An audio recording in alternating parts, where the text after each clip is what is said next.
Whoa. There we go. That's a little better. That's too much. That's too much mic for you.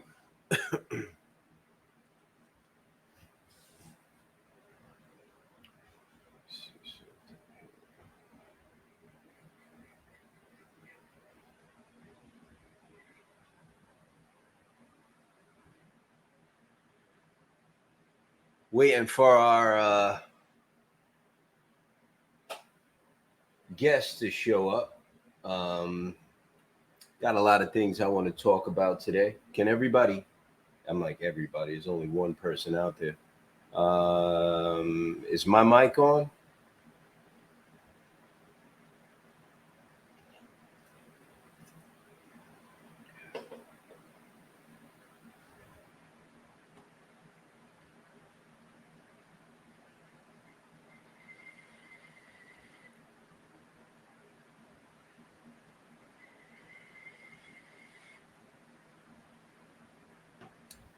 Got a few things we're going to talk about today.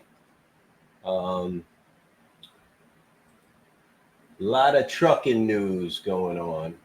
A lot of trucking news.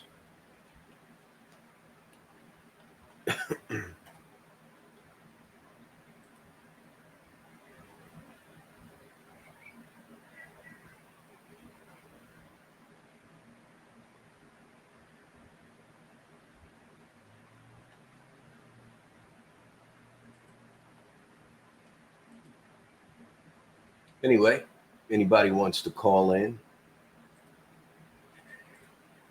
It's the number to call in.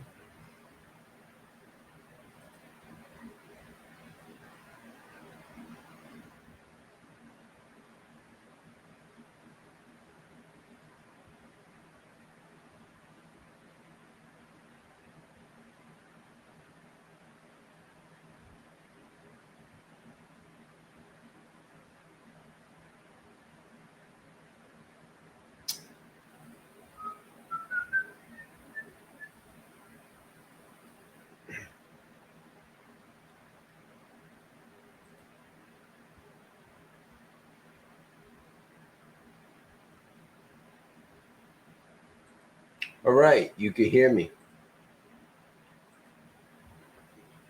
Got a few things we're going to talk about today.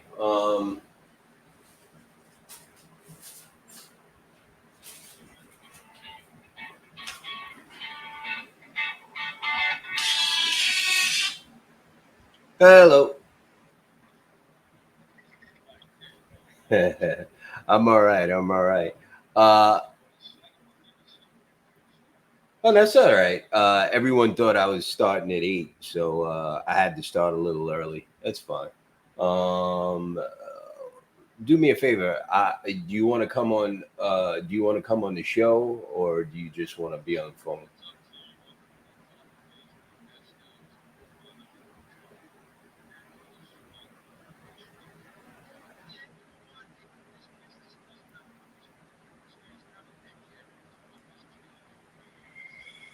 Always is, brother. Always is. Um, Text me your email address, and I will send you the room information.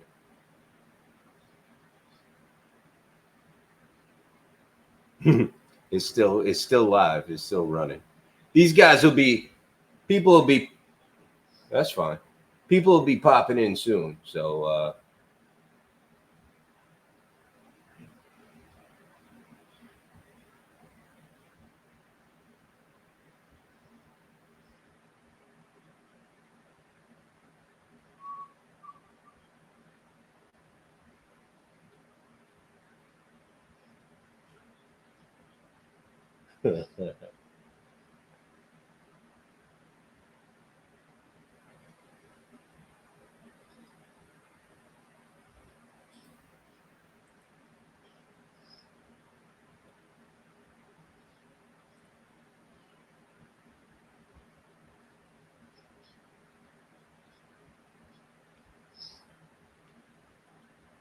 it's fine. If you could just text me your uh Yeah, just text me your email address and I'll send you the invitation.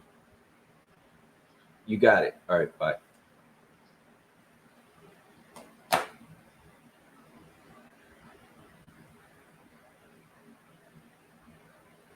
Do do do do do do do do do do do do do do do do.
Okay, Tom, if you check your email, I sent that to you. Chris, you're having trouble with your connection, sir.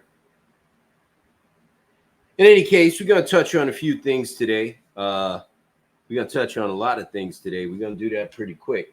I'm waiting for everyone to come in. I signed in about a half hour early because I need to take care of some things later on. So I told everybody we were going to get started at 8 o'clock. So I kind of threw everybody a curveball and started a little bit early. So I apologize in advance for that, but it is what it is. Hope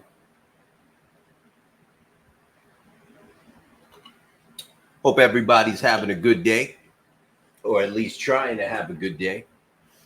I know it's been a little rough for me,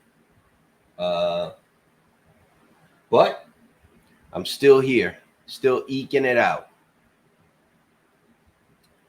Howdy.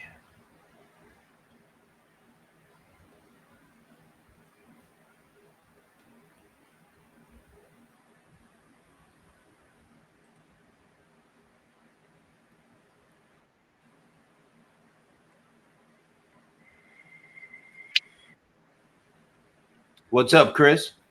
What's up? It's 8 o'clock. I know. 6 o'clock. Nah, that's cool. That's cool, man. I threw you a curveball Yeah, you today. did. We got some more people coming on. They're probably gonna come in around 8 o'clock. Right. How's your day, brother? How's it going? Pretty good. Good, good. Chris, this is Tom Radcliffe from Highway Star Logistics. Hey, Chris, nice to meet you. Hey, good to meet you. So, Tom, you're in Pennsylvania, right? Yeah, I live in Pennsylvania. We're based out of PA. Currently, I'm at the Loves off of 81 in Maryland, trying to get an air leak fixed on one of my driver's trucks. That's what I get for taking his truck, I guess. Right. Trying to figure out how to get power to this new phone. So I'm down to like 32% and don't know how to charge this thing. So if you lose me, my apologies, but it's all good, brother. I enjoy listening to you guys, and when I seen I had the opportunity, I take it. I hear you. Tom, what are the what's diesel going for right now where you are? To be honest with you, I didn't even look at it. It's cheaper by my house. This particular Loves here is usually a good rate for fuel, But lately, there's a Sheets off of 78 New Smithsville, across from the old Bandit, that's had the best pricing anywhere in the Northeast. So anytime I can, I've been utilizing that one. Let me go walk up to the pump and look. I mean, they're not going to get me in anytime soon. I could probably just go on the app. Oh, I don't have nothing on this phone. I got the new phone. So, try to do Tom this is without getting checking. killed. Tom is checking diesel fuel prices at the They suck, Love. basically. They suck everywhere. Shane McKinney, What's up, brother? how you doing, man? How's everything in North Carolina, bro? Actually cooling down a little bit. Ain't too bad today. Yeah, I know it is nice outside. It was nice today. I was freezing my ass off this morning. I had to take. Yeah. I wouldn't go that far. I mean, you're up there a little farther north than me. Yeah. Canada surprised us today. Shane, do you know Tom? No, I don't. Tom, this is Shane McKinney, dispatcher extraordinaire with the National Owner Operators Association. And, Shane, nice to meet you. Nice meeting you, brother. Yeah, Shane, Tom has a carrier in Pennsylvania, Allentown. Highway Star Logistics. Tom, what is your website address? Our website never went up and running. Our email, you can reach us at ops at highwaystarlogistics.com, but I never got the website off the ground. I mean, there's a Facebook page. My girlfriend kind of manages. I don't deal with that. We're at 479 nights, so 480 a gallon in Hagerstown, Maryland, at the Loves. 480. 480. Yeah. So what's that? That puts you. I paid $5.25 up in Connecticut last week, or What's $5.20. What's def? The def wasn't much lower than that. The def wasn't much lower than that. I think it was $4.50 for the def. I'm not 100% sure. I walked away. I don't even want to be near that pump. Yeah, I know. These end up running me over. That makes me sick. Where Yeah, you but out I of mean, in like I said, Pennsylvania? the Allentown, based out of Oh, okay. Allentown. I lived outside in Stroudsburg there for 5 years, man. Yeah. So the Sheets there on 78 has been anywhere 360, 380 over the last couple of weeks. So I've been trying to use that. And you said you're at Love's? Yeah, I pulled in. I got some kind of air leak going on, so I pulled in to get it fixed while I had the time. Check this shit out. So this truck I'm in, I got a driver that runs this truck, and the air compressor was bad, and I knew it. It was pressurizing the coolant system, and it got to the point where it had to be done. So we brought it in Friday. Planned repair, right? You figure, not a problem. We got 2 loads on the truck on different trailers. So we bring this truck in Friday. Saturday morning, my truck goes down. I'm like, shit, you got to be kidding me. And I worked on this truck all day Saturday. I couldn't figure it out. I got a mechanic in. He did this, Still haven't gotten that truck started. Then Sunday, our third truck, my owner operator calls me. He's got a cracked radiator. I'm like, you're kidding me. We haven't delivered anything this week. We had, I got 4 trucks out of service because I don't have drivers for them. And then all the trucks went down at the same time. I'm like, you got to be kidding me, right? So to go into a week with no money coming in because all the trailers are loaded and we can't get the loads off. I got one of my spares running, but it's not registered. So, yeah, we're getting our ass kicked out here, man. Are you looking for drivers, Tom? Absolutely. They got to have hazmat and tanker, though. All right, let me check. I might know somebody that's looking. I don't know if they got hazmat and tank or not, though. So yeah, we need. My customers are has. It's non-risk haz. It's not right. Cleaning chemicals. I mean, we run all different types of haz all across the country, but I heard they rebuilt the Trexler Town stop down there. They remodeled it. It's still a shithole. It's you know what? It's funny you brought that up because I was looking for a location. Now, I've known that Sunoco next door was always part of that. And I seen on the MLS, they had the Sunoco listed for sale for $1.5 million. I'm like, there's no way I would pay that for that gas station. Not realizing the truck stop was part of that deal. I never even thought to question it. And because if we would have went in, I had investors at the time, we would have bought that out. I would have been set. I would have places for my trucks. We might have, money. Who knows? Or it would have put us out of business. with something like that, you go into household goods, brother. You know what I Yeah, mean? so Now you got storage. yeah, so that was a fuck up on my part, but I could have made money off the truck parking alone. Right. Another Place one. always been And a hole, man. they're charging a ridiculous price for parking anymore. I mean, that Trexler right now is charging something like, yeah, he painted the lines nice. I don't go over there much, but I think they're Used up to to be a like big dirt hole. $400 a week or something. It was years ago. I used to park a truck on the other side of the tracks back there. I used to work for RVD, and it was nasty back there back in the day. They knocked down the hotels and stuff. I remember Oh, yeah. the lot lizards on the CB and everything. That place was a mess years ago. I forgot about that. I don't live far from there. I mean, I live in a nice little spot, a few miles down the road. Tom, tell everybody what you do, brother. What we do, we move freight. Which right now we're trying not to go out of business. So a little bit about us. I bought a truck. And my story is no different than anyone else's. It only took, that one dispatcher to piss me off, and I said, I could do better on my own. Unfortunately, I said that in front of my girlfriend, and she pushed me to do so. And in 2018, I bought a new truck, and I went out there, and it was good back then, and then we decided, all right, we're going to grow the company.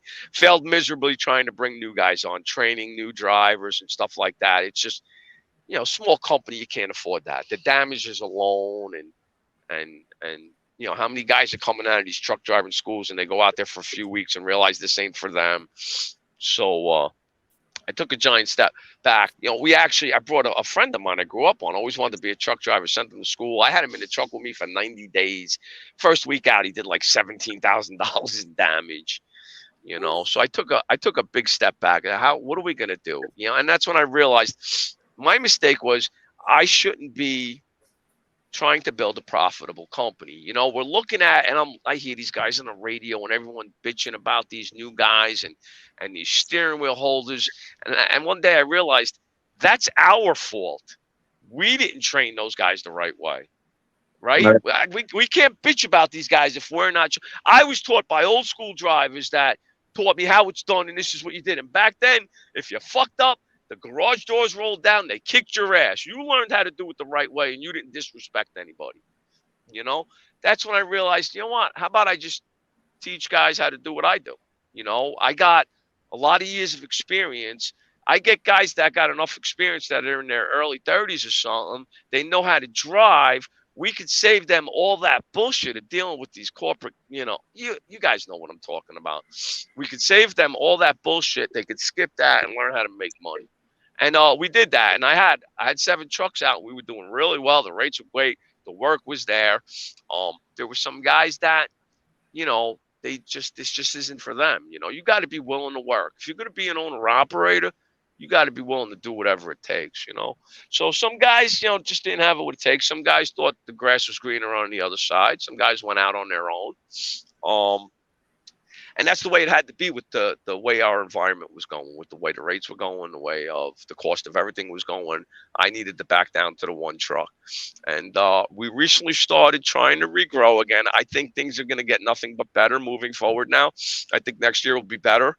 I think when we get through another election, we'll be a lot better. Damn straight. So I got one guy that's on board now with his own truck, and he's seeing, the way I do things, and he's liking it, and the work's there and the money's there. I have a guy on board with us that's normally in this truck. He needed a few days off. The truck needed to get fixed. He's a 2-year driver who was out there trying to learn this business on his own. He went and learned how to drive. He did his time as a trainee somewhere, and then he signed one of those lease contract deals. You guys all know about those, right? So yes, so sir. he failed miserably. I had some trucks for sale. That's how I found this guy. He called me inquiring about one of the 4 sale signs on my trucks, and he was in a panic mode. And he knew he was going to lose the lease, but he couldn't afford any of the trucks I had. And it was just something about him. I said, you know what? I got a truck you can drive. I got an automatic. He's got that damn restrictions on his license. So it was just something about him that felt right. And I turns out he's a great guy. He's a really nice guy. So he's been driving this truck for a couple of months, and we're really happy with him. So it's me and these two other guys. I got another guy just waiting for a drug test. I had to cancel his drug test this week because my truck went down. You know. Wow. So I got a friend of mine that's a driver. I started talking to him today about maybe him coming on board. I'll give him one of our trucks. It's time for us to start growing again, but it's difficult. It's difficult, you know. Yeah, right now with, it's tough. with the way everything is, yeah, with the cost of everything, tires and insurance and repairs, parts. It's crazy out here. So basically, Tom, you've got a training program, pretty much, right? Well, the drivers need to be experienced drivers. So basically, we're taking company drivers that want to become an owner or operator, and we're laying down a secure business plan. We're showing them all the numbers. This is, if you're using one of my trucks, this is what this truck's going to cost. It'll be yours, depending on the truck, in X amount of time, 2.5 years or whatever. It'll cost you, say, $1,000 a month. I got a couple of T680s that 2.5 years at $1,000 a month, that truck's theirs. $30,000. I think that's a fair price, and I explained to them, listen, I'm going to give you this truck. It's your truck. You're going to take care of it. This is the money you're going to make. This is what you're going to book. If you run, if you want to be home every weekend, you're not going to make as much as if you take a long road over the weekend. Every driver is different. So I try to, the first several weeks is learning how a driver operates, how he runs, what he likes to do. Some drivers like to stay short. Some drivers like to go to Texas. And that's what I try to do. I try to build around the driver and see what works for them because again, this will work for any drivers that's willing to work. If you're a Monday to Friday guy and you want to be home every weekend, that might work for you, but the numbers need to work for you, and you got to work that Monday to Friday. Right. I don't do day stuff. That's just not in the business plan. It's not. At this point in time, it wouldn't work. The gentleman the gentleman who put that statement right there on the screen. I got tanker but no hazmat. He is in Texas, sir. I have Texas work. I do have Texas work, but you need the hazmat, and it's not difficult to acquire. It depends on where in Texas. I got hazmat work out of Dallas. I can't say I have anything steady in Houston, but there's a lot of hazmat work in Houston that'll get you back up here, right? So if he ran a load up, I got steady loads that come out of New Jersey going to Houston. I don't know where in Texas he is. You got a phone number where people could reach you, sir? My cell number is 610-844-1139. Feel free to call me anytime. Shoot a text if I don't get to you. 610-844-1139. Someone says they love to go to Texas. But this work goes everywhere. It goes North Carolina. I try not to send anybody down to Florida, but we got work that goes to Florida. I try to push that off to other people. There's loads that go. We do a lot upstate New York, Connecticut, New Hampshire. There's loads that go out to Oklahoma, Colorado. I try to stay away from. That's been rough. I got loads that run to Arizona that pay pretty well for that. And then in Arizona, we get you one up to Washington, and then loads coming out of not Washington, Oregon, Northwest. Try to avoid going into California if we don't have to. We got work in California too, but we stayed away from everything when the rates dropped. We just stopped doing it. We just couldn't do it.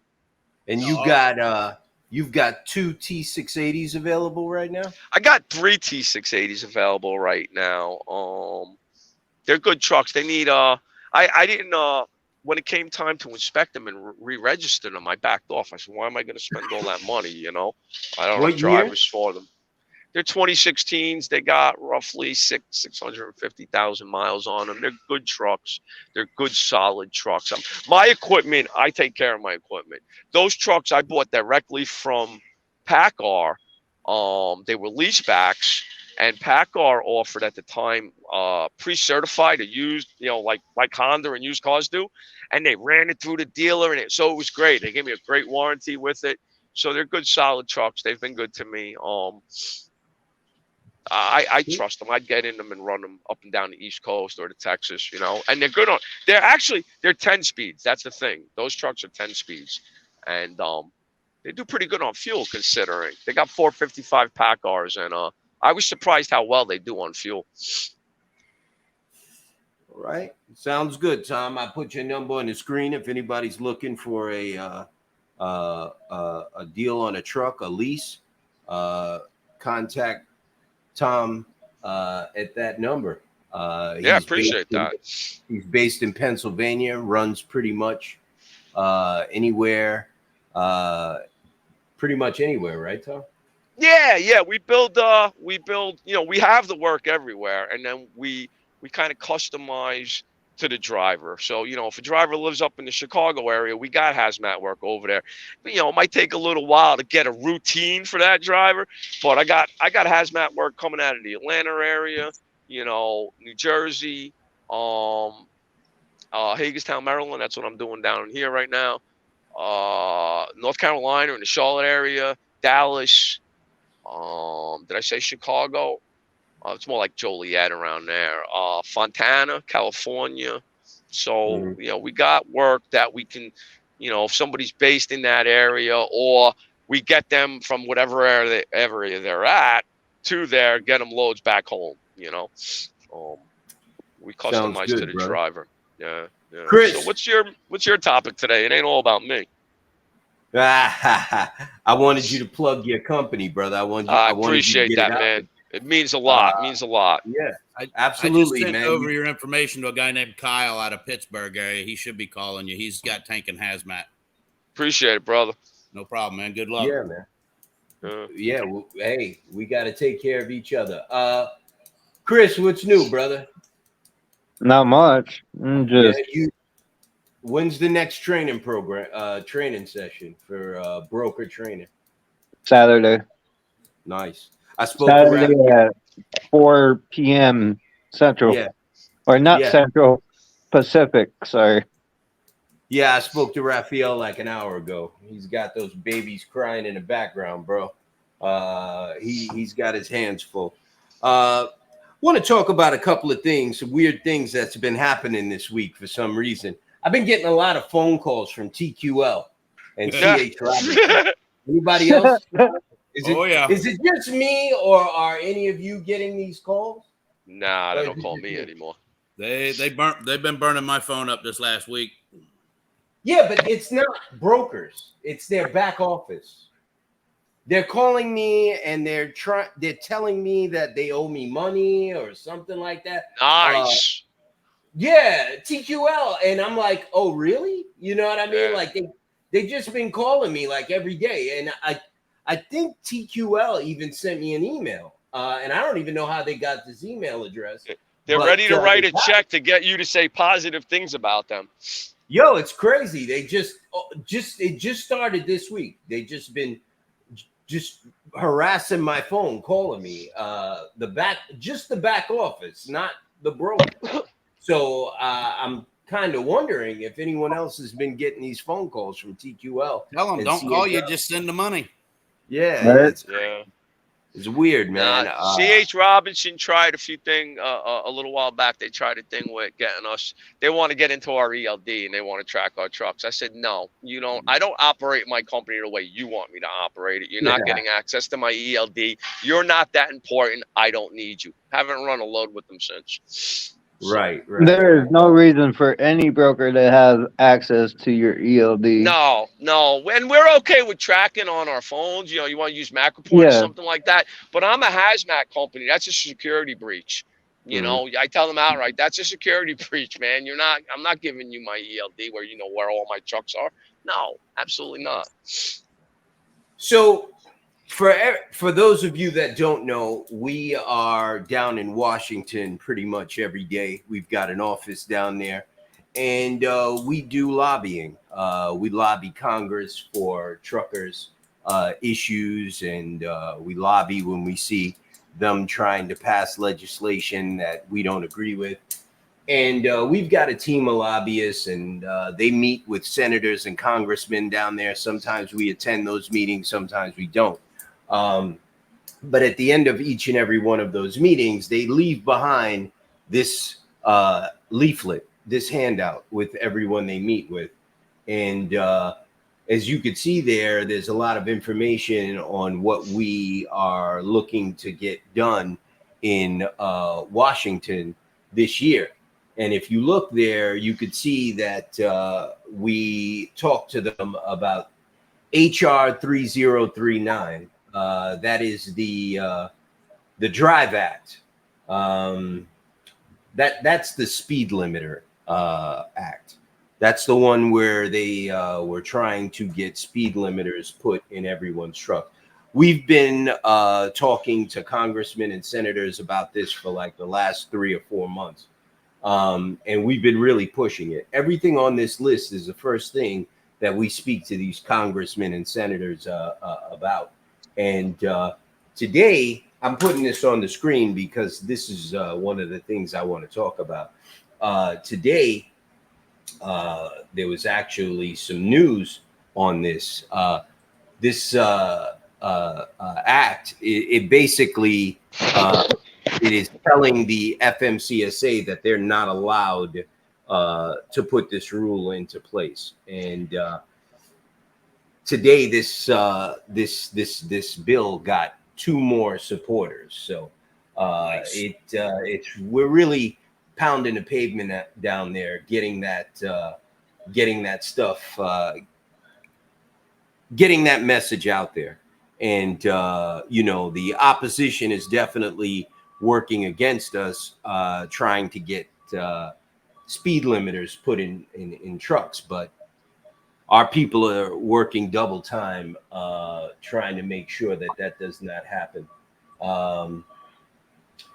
Yeah, we got 2 more supporters on that act. So now there is 1, 2, 3, 4, 5, 6, 7, 8, 9, 10, 11, 12, 13, 14, 15, 16, 17, 18, 19, 20. There's about 30.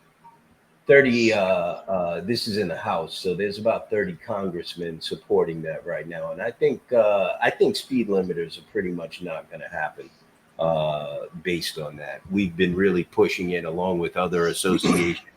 And this has been one that was really, they were really thinking that they were going to get this passed through. But we got word last month that speed limiters was a dead issue and it's not going to happen. So yeah, we've been working on that pretty fiercely. That's one of the first things I wanted to touch on. And then the TQL thing as well, which I thought was strange. It looks like it's just me. So obviously they're in this group and they know that we are really pursuing legal action against them as far as all of the crooked dealings that they've been up to. But Shane, any input on that, man? I thought it was incredible that I think it's awesome. yeah. I was gonna bring it up. I sent you an email or a message this morning. I got it. I read it. On sending letters out this morning, emails out this morning. Yep. Hey, familiarize me a little bit with this HR 915, man. I've been reading up on.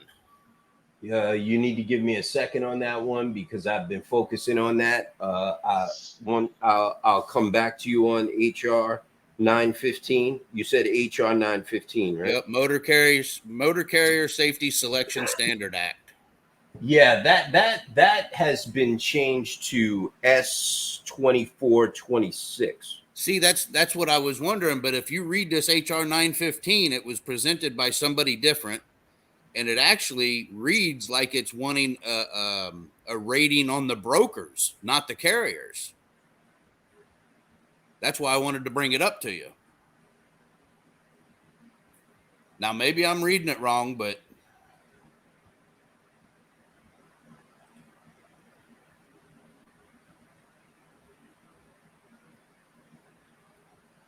because this was proposed, I believe it was in May, or no.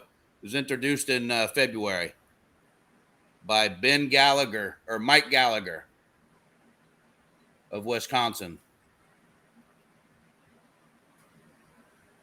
I will look into this one. Thank you for.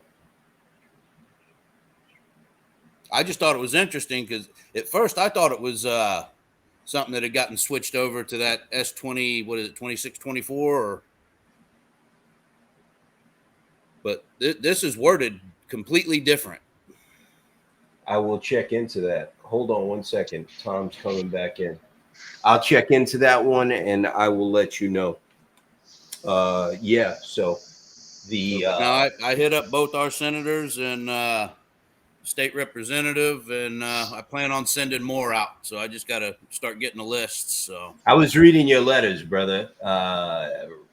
While I was laying in bed, I was reading them, and yeah, pretty powerful, great stuff, good work. I'm very proud of you. Yes, get those in. I know Jennifer sent one in as well. I got hers. She sent that to me as well.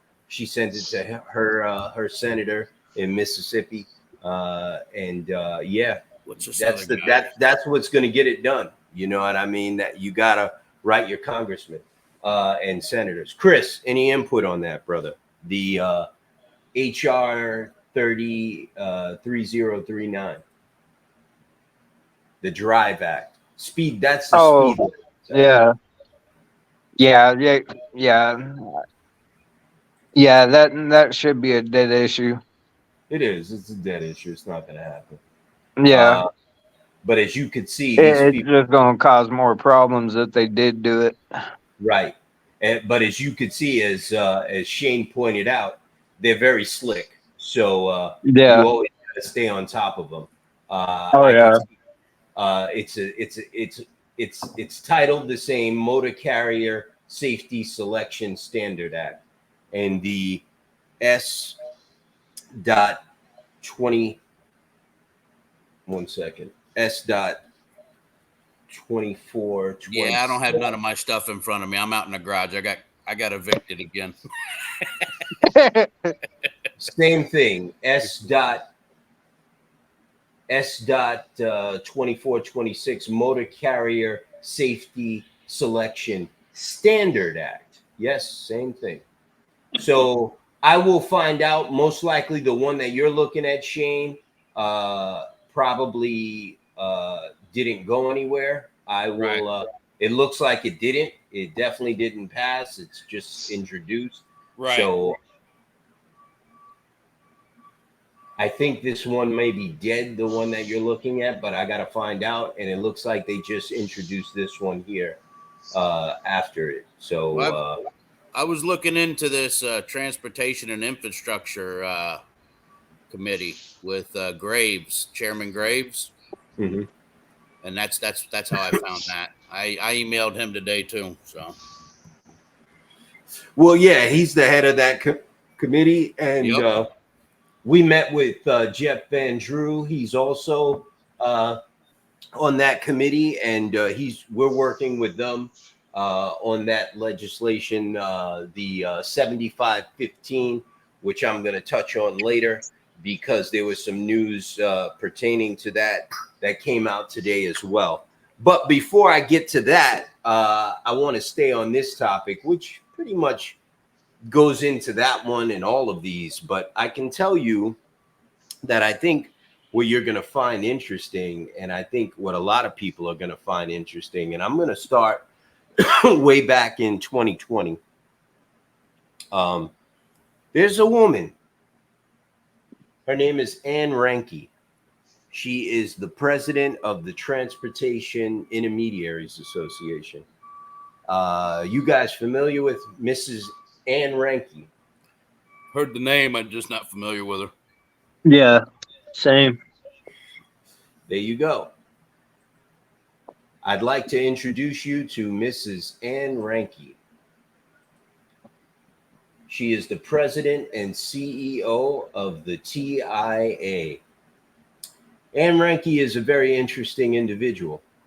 She is the one that is in Washington lobbying to get all of these things passed because these are the things that are going to take money out of your pocket and put it into the broker's pocket. Ann Reinke right here, she gives testimony to Congress. She has sat on panels in front of the Transportation Committee in the House and the Senate.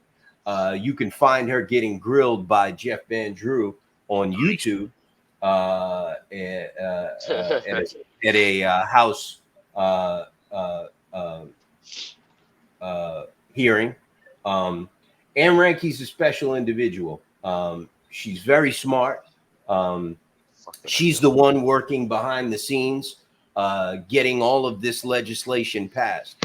And I want to put something else up here, and this is important. This is Anne Ranke's background. That's what I was just getting ready to ask. What background does she have that makes her the utmost authority here in commercial transportation? This is from a website called. This is from a government website. Anne Ranke is basically a lobbyist. She is the president and CEO of the TIA. Anne Ranke joined the TIA as president in October 2020. Prior to TIA, Anne served both as deputy assistant secretary. Now, this is important here. Right? Prior to TIA, Anne served both as deputy assistant secretary, congressional affairs, DAS, intergovernmental affairs at the U.S. Department of Transportation. From April 2019 to October 2020. Her time in public service was immediately preceded by a 16-year career in Washington, D.C. office of CSX Corporation, where Anne ultimately became vice president of government affairs, overseeing the federal, state, government, and community affairs departments. Before joining CSX, she worked as the Association of American Railroads and High-Speed Ground Transportation Association. Anne is a Washington, D.C. native and a graduate of the National Cathedral School. So what? She received a BA whatever from Rice University in Houston, JD School of Law, Winston-Salem, North Carolina. Who cares who her husband is? That is Anne Ranke. She is the one behind the TIA and all of this legislation. And she is the one that's behind S.2426, the Motor Carrier Safety Selection Standard Act of 2023. It didn't say she has a CDL, does it? You know what? I'm going to have to ask and inquire about that. Yeah. But no, it does not. This website here is called Open Secrets. If you go to this website, it's a public website, opensecrets.org. If you go to this website, you can find out exactly how much money special interest groups pay your congressmen and senators. Well, let's I'm going to get a notebook out here. Donate to your congressmen and senators. This is the public numbers, not the dark money numbers or under the counter numbers or here's an envelope at the coffee shop under the table numbers. This is the public numbers, and TIA is listed in here. I have TIA's information here. 1 second. So TIA is a very interesting organization. They donate directly to congressmen and senators and committees, but they also have a PAC, and they donate money from that PAC to other PACs in Congress. And all of that information, well, not all of it, but some of that information is public information. And all you have to do is go to this website, opensecrets.org, and you can get that information. It's a lot of it's right there. Oh, it's I got to break off, guys. I got to get this truck in the bay, get Sierra League fixed. No I'll problem. try to get back on if I call you can. on Friday, brother. You All got right, it, man. I'll talk to you. What I was saying was all of that information is available online. Who is your? Well, you know what? We're not going to do that game. We'll get back to that. But I can tell you, there are a lot of names here, and there is a lot of money here. That's what it's I'm all looking- about, man. It has nothing to do with safety. It has nothing to do with anything else. It's all about the dollar. Yep. You hit it right on the head, sir. Let's get to some names, though. Since this is public information, we might as well, right? Yep. Do.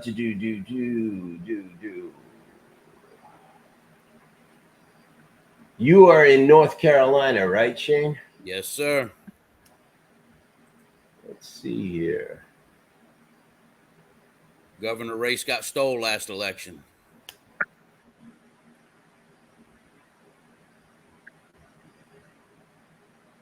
Do you have a? Should have been the ex-lieutenant governor Dan Forrest, but Cooper stole it once again. Do you have a Wiley Nickel? Never heard of him. They gave him $1,500. Let's see.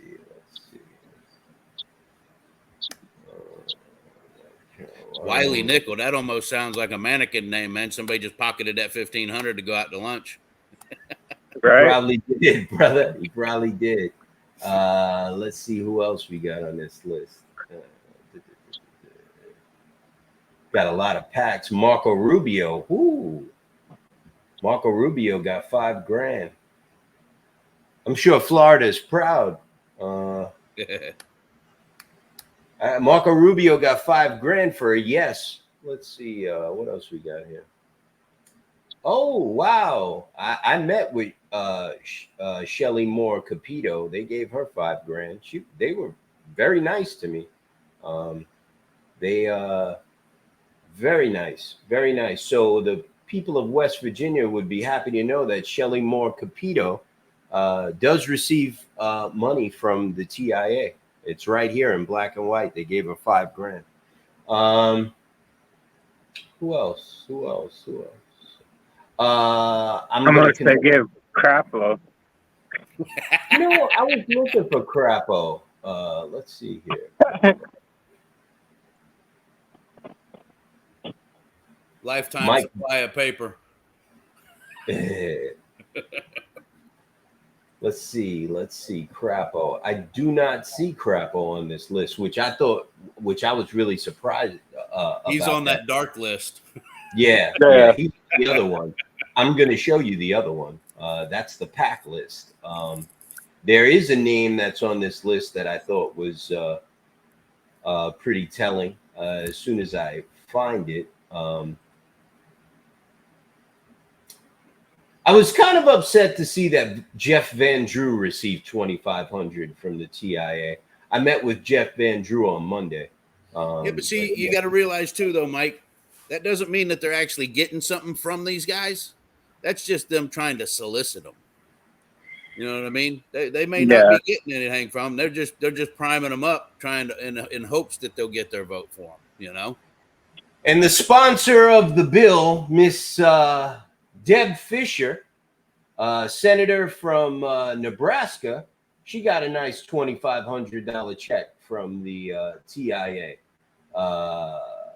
She is the sponsor of S.2426, Motor Carrier Safety Selection Standard Act of 2023. She's cheap. So there you have it. Doom. She's cheap. And all of this information is on opensecrets.org if you want to check it out on your own. Now, moving on, PACs. This is where the larger donations come in. PACs have special consideration. They could give more money than individuals. So this is where the larger money comes in. And last year, TIA gave almost $600,000 to senators and congressmen in Washington, and through their PAC, which is called, one second. Their PAC is called. You know, I got a question. You ever been on hold with TQL and they talk about how many millions of dollars they donate? I wonder how much of them millions of dollars they're donating goes to stuff like that right there. Yeah. Right. Well, there is a pack here, Wild and Wonderful Pack. Wild and Wonderful, yeah. Believe it or not, Google it. Sounds like a Wild, weekend orgy. Wild and Wonderful Pack. And this is another surprising one. Wild and Wonderful Pack is a leadership pack affiliated with Miss Shelley Moore Capito of West Virginia. Wow. I'm wondering if I was getting sunshine blown up my ass. This pack raised almost $1 million last year. This money gets distributed amongst certain congressmen and senators in Congress and the Senate. Let's see here. Yeah, there's some names here. There's a lot of names. Oh, Mike Crapo, $10,000. There you go.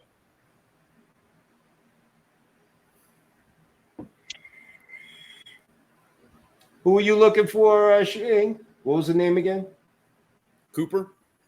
Roy Cooper. You got a Ted Budd in North Carolina? Yes, I do. Sent him an $5,000. email this morning. $5,000, bro. Yep. Tim Scott, South Carolina, $10,000. Tom Tillis. Rouser. Hold on. Chuck Grassley at the top of the list. Of course.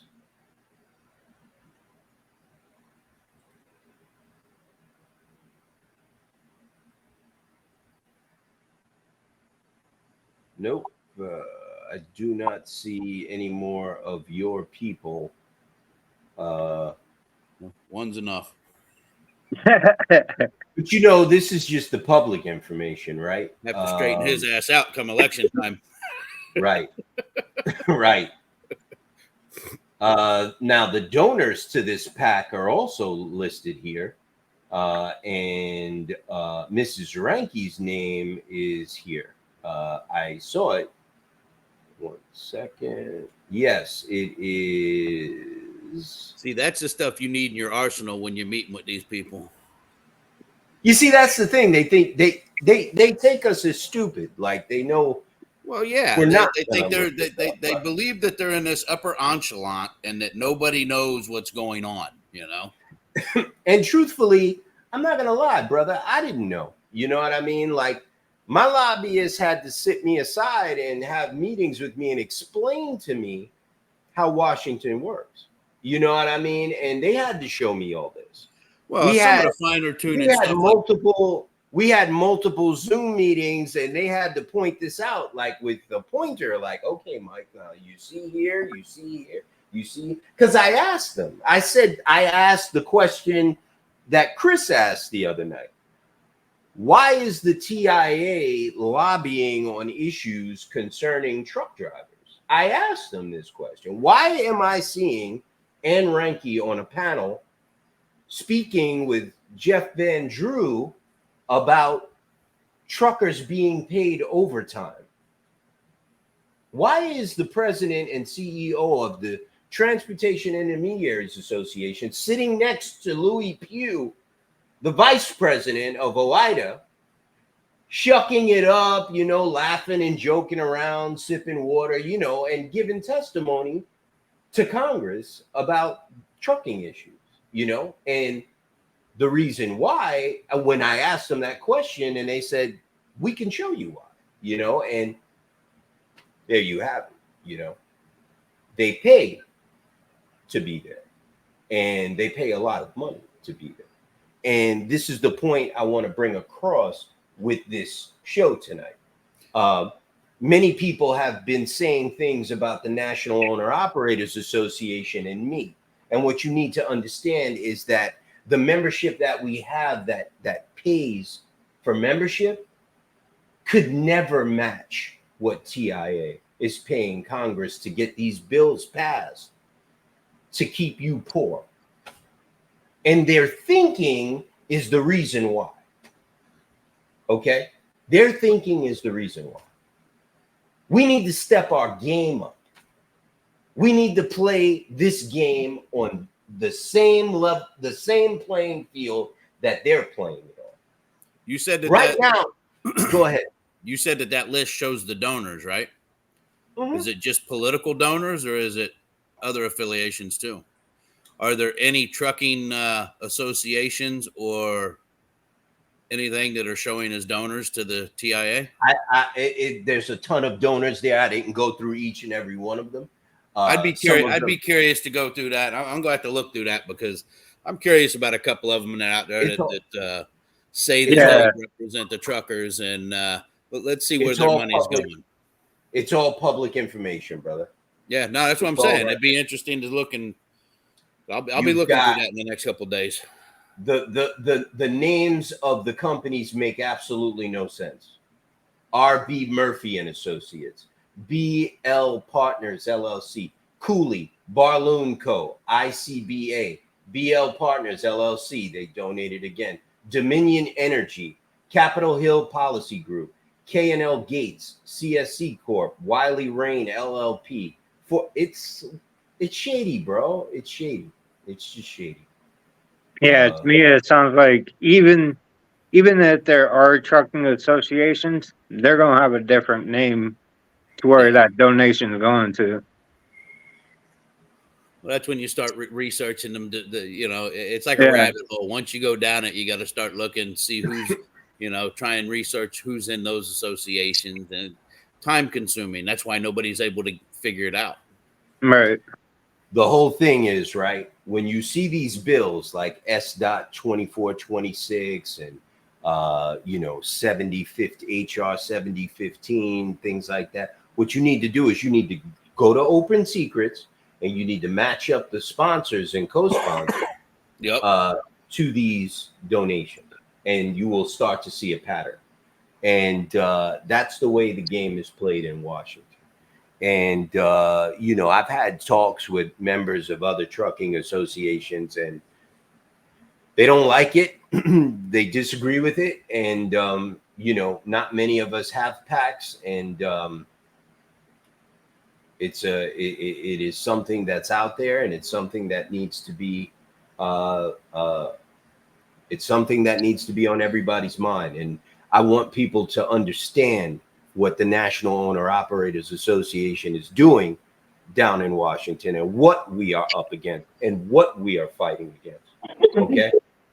That is what I want people to understand from this. I got a statement here. Yeah, she's special, all right. Special.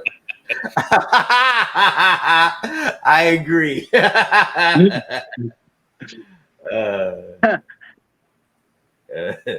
If it's not public, you can file a Freedom of Information Act request. I believe so. You should be able to. Some people, I'm sure a lot of people out there know a lot more about this than I do. So that is probably an option as well. Let's move on from that. That is Miss Ann Reinke from the TIA, and I wanted to put that information out there and let everybody know. If you are interested in finding out who your senators or congressmen are collecting money from special interest groups, you can find it at this website here, opensecrets.org. opensecrets.org. I say we run a, get everybody together and start blasting old Ann Reinke's contact info. And this is the nice young lady that makes every trucker in this country's life miserable, Mrs. Ann Reinke. That is her resume. I will put her resume on the screen. That is her resume, and that is her background. If you are interested in knowing why all of these pieces of legislation get passed through Congress, it is because don't let the pretty face fool you. She's a very skilled lobbyist, and she She knows her way around Washington because she's from Washington, actually. Read her resume. She's been there for a very long time. So she knows First Washington, and she's worked in Washington. She's worked at the DOT, as you could see. And she's very connected. And the TIA knew exactly what they were doing when they hired her and made her president and CEO of the TIA. And this is what we are up against. And I've always known this, and now I want to make everyone know this. This is not easy. This is not easy. We are fighting. We are literally fighting a war. So I see the comments. I see the stupid posts. I hear the criticisms. I got called every name in the book by some woman the other day. You need to think about what you're saying, okay? This is a lot bigger than what you think it is. There are people in Washington spending millions of dollars in donations to congressmen and senators to keep you on the plantation. So don't point your finger at me, okay? I'm doing my part. I'm doing my job, all right? And I will leave that there. You guys can take the floor. Go ahead, Shane. I'll give it to you first. Nah, man, it just going along the same lines. I mean, it's knowing, you know. I mean, let's go back to the old cartoon. What was G.I. Joe? Knowing's half the battle, you know. And this is stuff that listen, we've been out hustling our asses so long, and you know, putting in those hours of service that we ain't had time to look at this stuff. So bringing it to light is that's a major achievement, if you ask me. I agree. And you know what they say about light. You turn on the light and the roaches scatter, bro. Yep.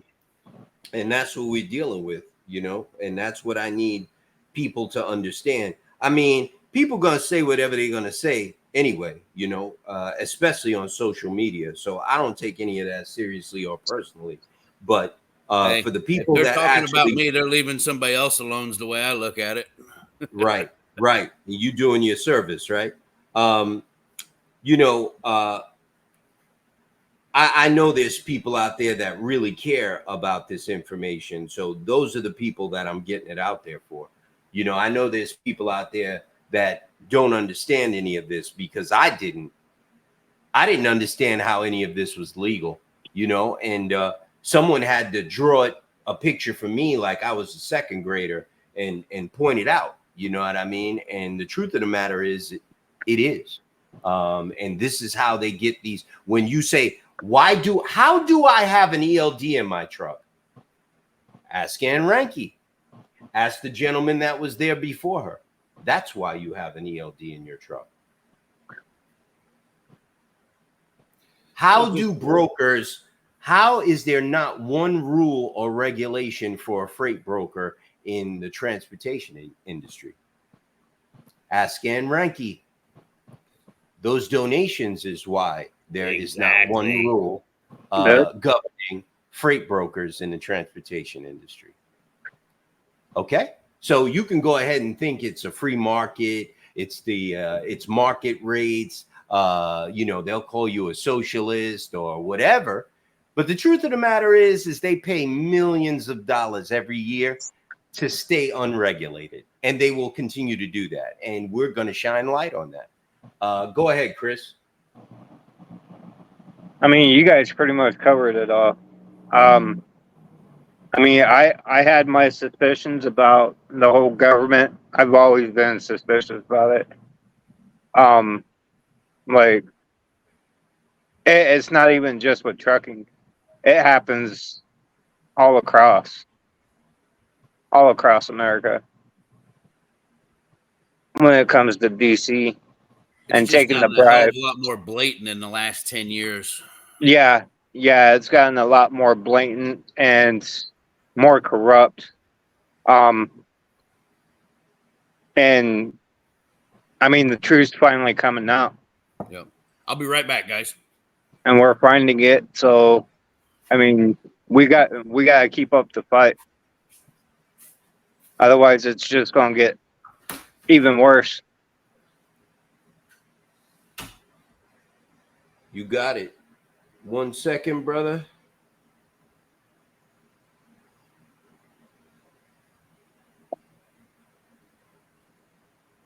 We got a special guest coming in. I had to send him an invite.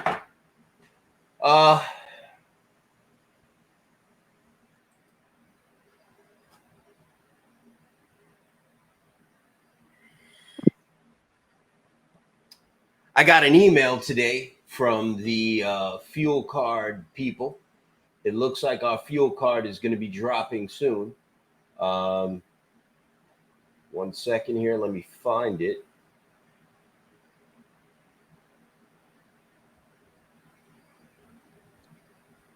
I can't find it. Well, while you're looking for that, I want to mention something. Have you guys been noticing the load board? These rates are up. Part of it is because of the brake inspection week. And Jamie put it up this morning, some loads out of Texas. And there was one comment about that it always happens whenever there's an inspection. Well, here's the thing is, these brokers hold contracts. They've always got that money in these loads throughout the 6 months, year, whatever the contract's for. Until that contract is renegotiated, they have that rate. But every time the inspections, go is over, they bring the rates down back to where they were before. They're actually showing their hand right now. We need to keep it there. As a dispatch company, I can tell you, we see it all over the U.S. because, listen, and I'm not taking anything away from any carriers, but, most of the independents or smaller carriers, they don't have trucks all the way, spread out all across the United States most of the time. But the day about midweek before a holiday, you'll see the rates start going down. And they'll stay down until midweek after the holiday because they know they can pigeonhole the carriers because they want to get home and they want to get out after the holiday. Yep. And I've said it all along, like you did. The contracts are the contracts. They don't fluctuate. That's when the brokers are that's when they're banking their money, they're pocketing their money.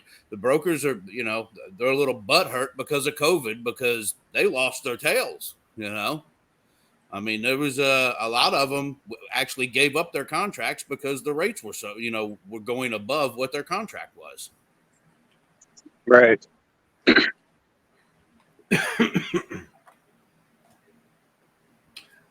Chris, you are a liar, sir. I will tell you that right now.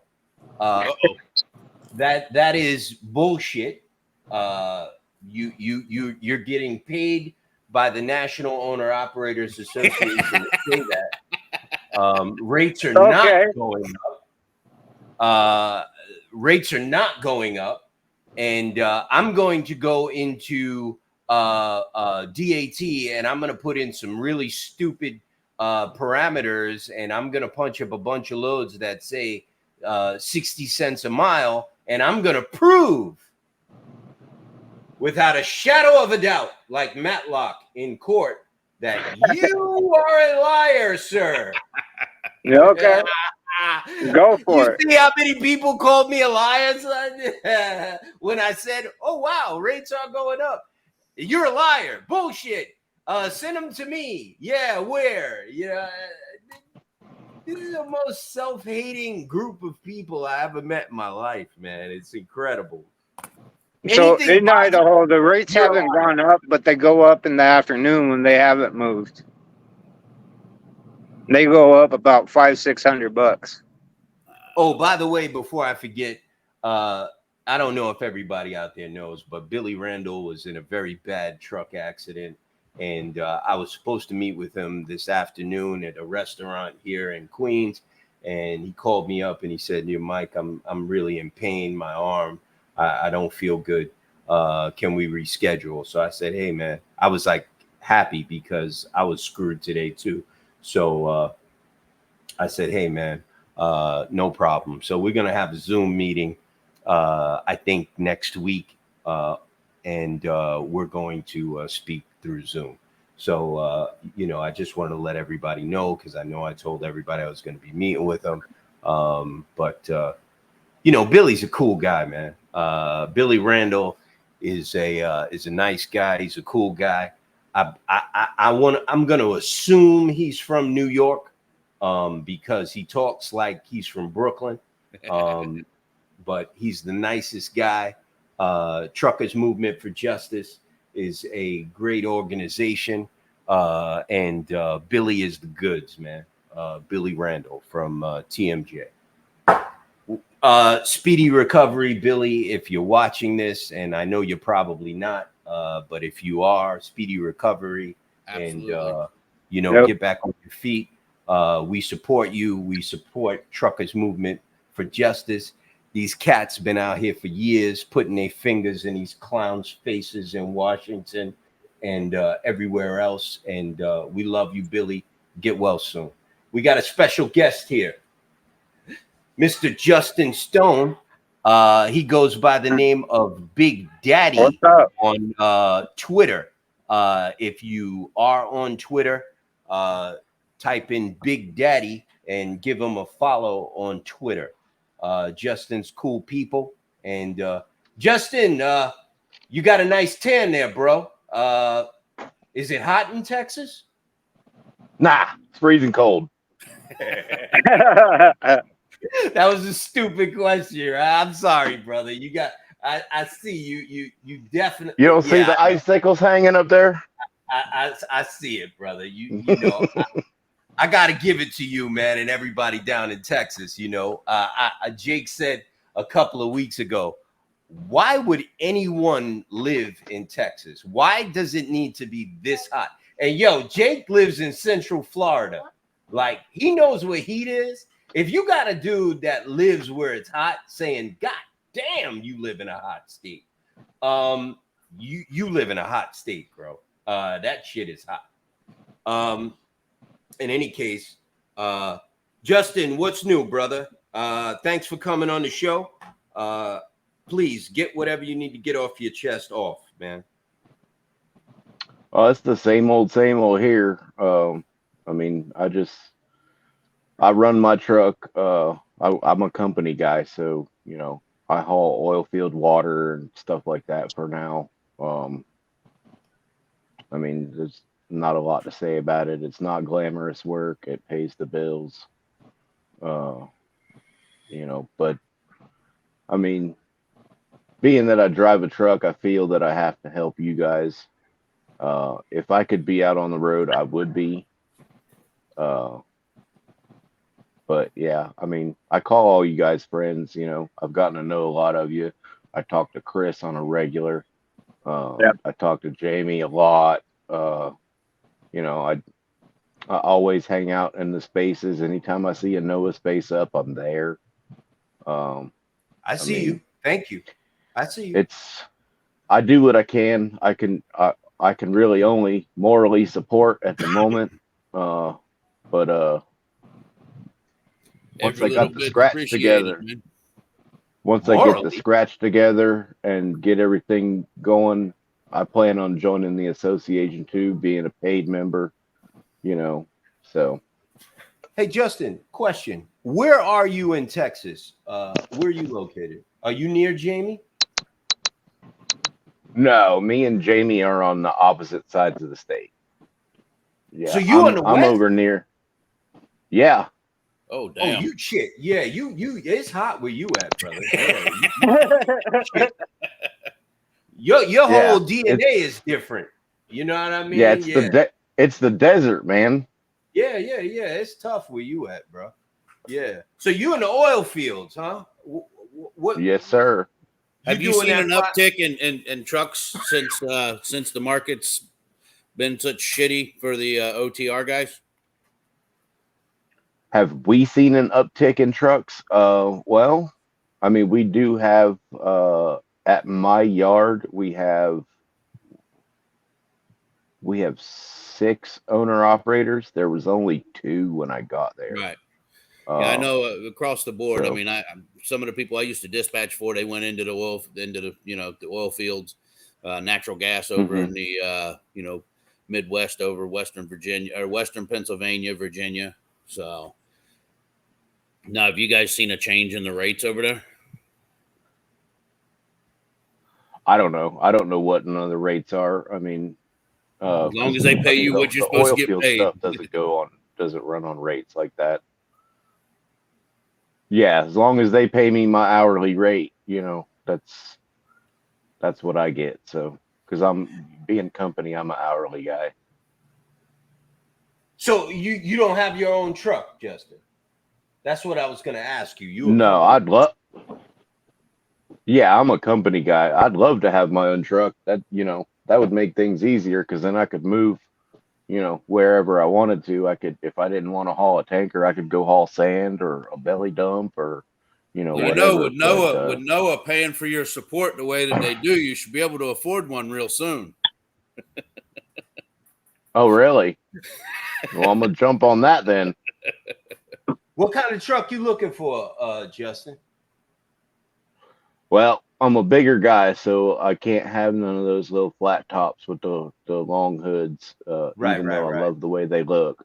So, like a Freightliner would be nice. Or a Volvo. You can keep that fucking Volvo. Hey, Volvos are safer than the Freightliners. Yeah, I don't care. Yeah. No, I agree with you. Those trucks in the oil field get abused, man. Yes, they do. Yeah. They don't have a very long lifespan. Guys that are doing oil fields, they can't wait to get the hell out of there. They're always contacting me, begging me, asking me if I got anything, else, anything else. And even when it was good in the oil field, people were like, "Yo, I got to get the hell out of this oil field." I know you see a lot of guys from New York and all over the country, probably down there, right, Justin? Because everywhere. I mean, here lately, I've been seeing a lot of Florida plates, which is funny. But we don't get a lot. We don't get a lot from the Northeast too much. They all run to Florida. But we do get California, Arizona, New Mexico, Colorado. I got one friend. He's Jamaican, and he went down to work in the oil fields. Yo, Mike, I gotta get the hell out of here. I can't do this shit. You know what I mean? And he was like, "Yo, I gotta get the hell out of here." He had brought 3 of his trucks down there with his drivers and shit to do oil fields. And he was like, "Yo, I got to get the hell out." And he's Jamaican. They know what heat is about. He was like, "Yo, man, I can't do this shit. I got to get the hell out of here, man." Look, it's tough. At least he doesn't have to worry about sunburn. Yeah, he's on WhatsApp. I'm gonna tell him that. I know this dude for like 15 years, man. I'm gonna tell him that. He's from Queens. He went down to the oil field. He's been down there for a minute too, but it's rough. It's rough on your trucks. It's rough on your body. It's just tough. It's hard work, but and it ain't paying really good right now. We got some other people coming on. I want to move on to this other issue that we got here. And this one just popped up today. I was right before I was about to come on, do this live. This shit right here popped up.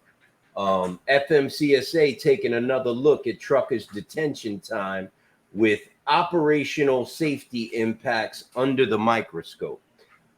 This just came out today. And it's funny because this is actually what I spoke to Ted Cruz's office about and Rep Van Drew. I spent a lot of time discussing this with them, and my people did as well. And we asked them to contact the FMCSA. I personally asked Rep Van Drew to contact the FMCSA and tell them to do something about this. This is exactly what we've been talking about. And as you could see, our message has been getting through. FMCSA taking another look at truckers' detention time with operational safety impacts under the microscope. I told him basically, we can't afford to be safe. You know what I mean? I said, basically, we can't afford to be safe. You know, I asked him how he would like it if he had to come to work and listen to me bitching in his ear for free. You know, if he wasn't getting paid to sit here and listen to me whine for 2 hours, you know, how would you like it? Outright said I wouldn't. You know what I mean? I wouldn't, and I agree with you. And I think our message got through. Get stuck there for another 2 hours just sitting.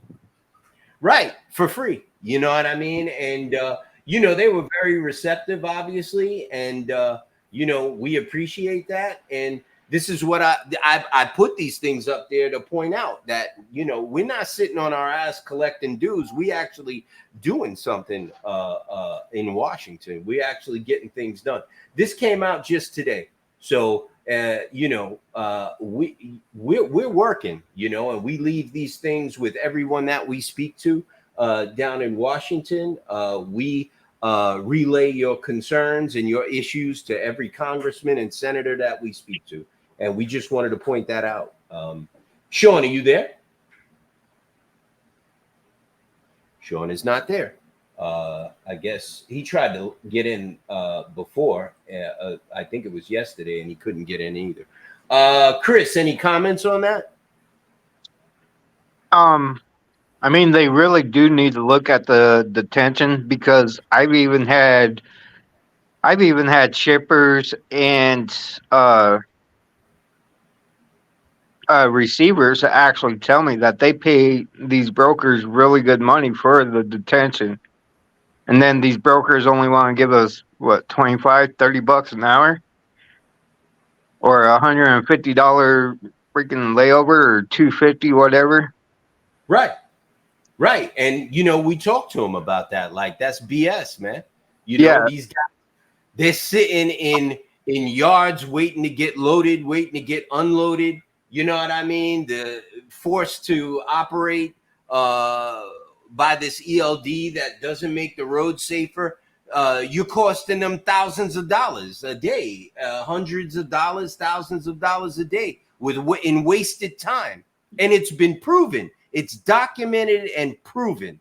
There is a individual. His name is Michael Belzer. He is a professor. He wrote a book, Sweatshop on Wheels. Sweatshops on Wheels. And he talks about this exact issue. How much of drivers' time is wasted in the supply chain? How much time do you sit around doing nothing, losing money? And it's a very big issue, and no one cares about it. And we've been pushing it. And Shane, go ahead, brother. Well, you know, you get, I mean, you know, not to keep harping, but TQL, you know, you got a single truck operation, maybe 2 trucks. They get hung up somewhere at a detention. You know, the broker basically blows them off. You got to go to carrier relations for TQL, and you got to wait like 14 days before they'll approve it or deny it. Most of the time, they're going to deny it first. And if you know, being a dispatch company, I stay on them. So it sometimes gets approved, sometimes not. But as a regular carrier, they don't have the time to chase that all the time. You know what I mean? So, yeah, the broker's going to go back to the shipper and say, listen, you owe us for detention. And they're going to do everything they can not to pay that carrier so that they can put that shit in their pocket. And that's wrong, man. You know?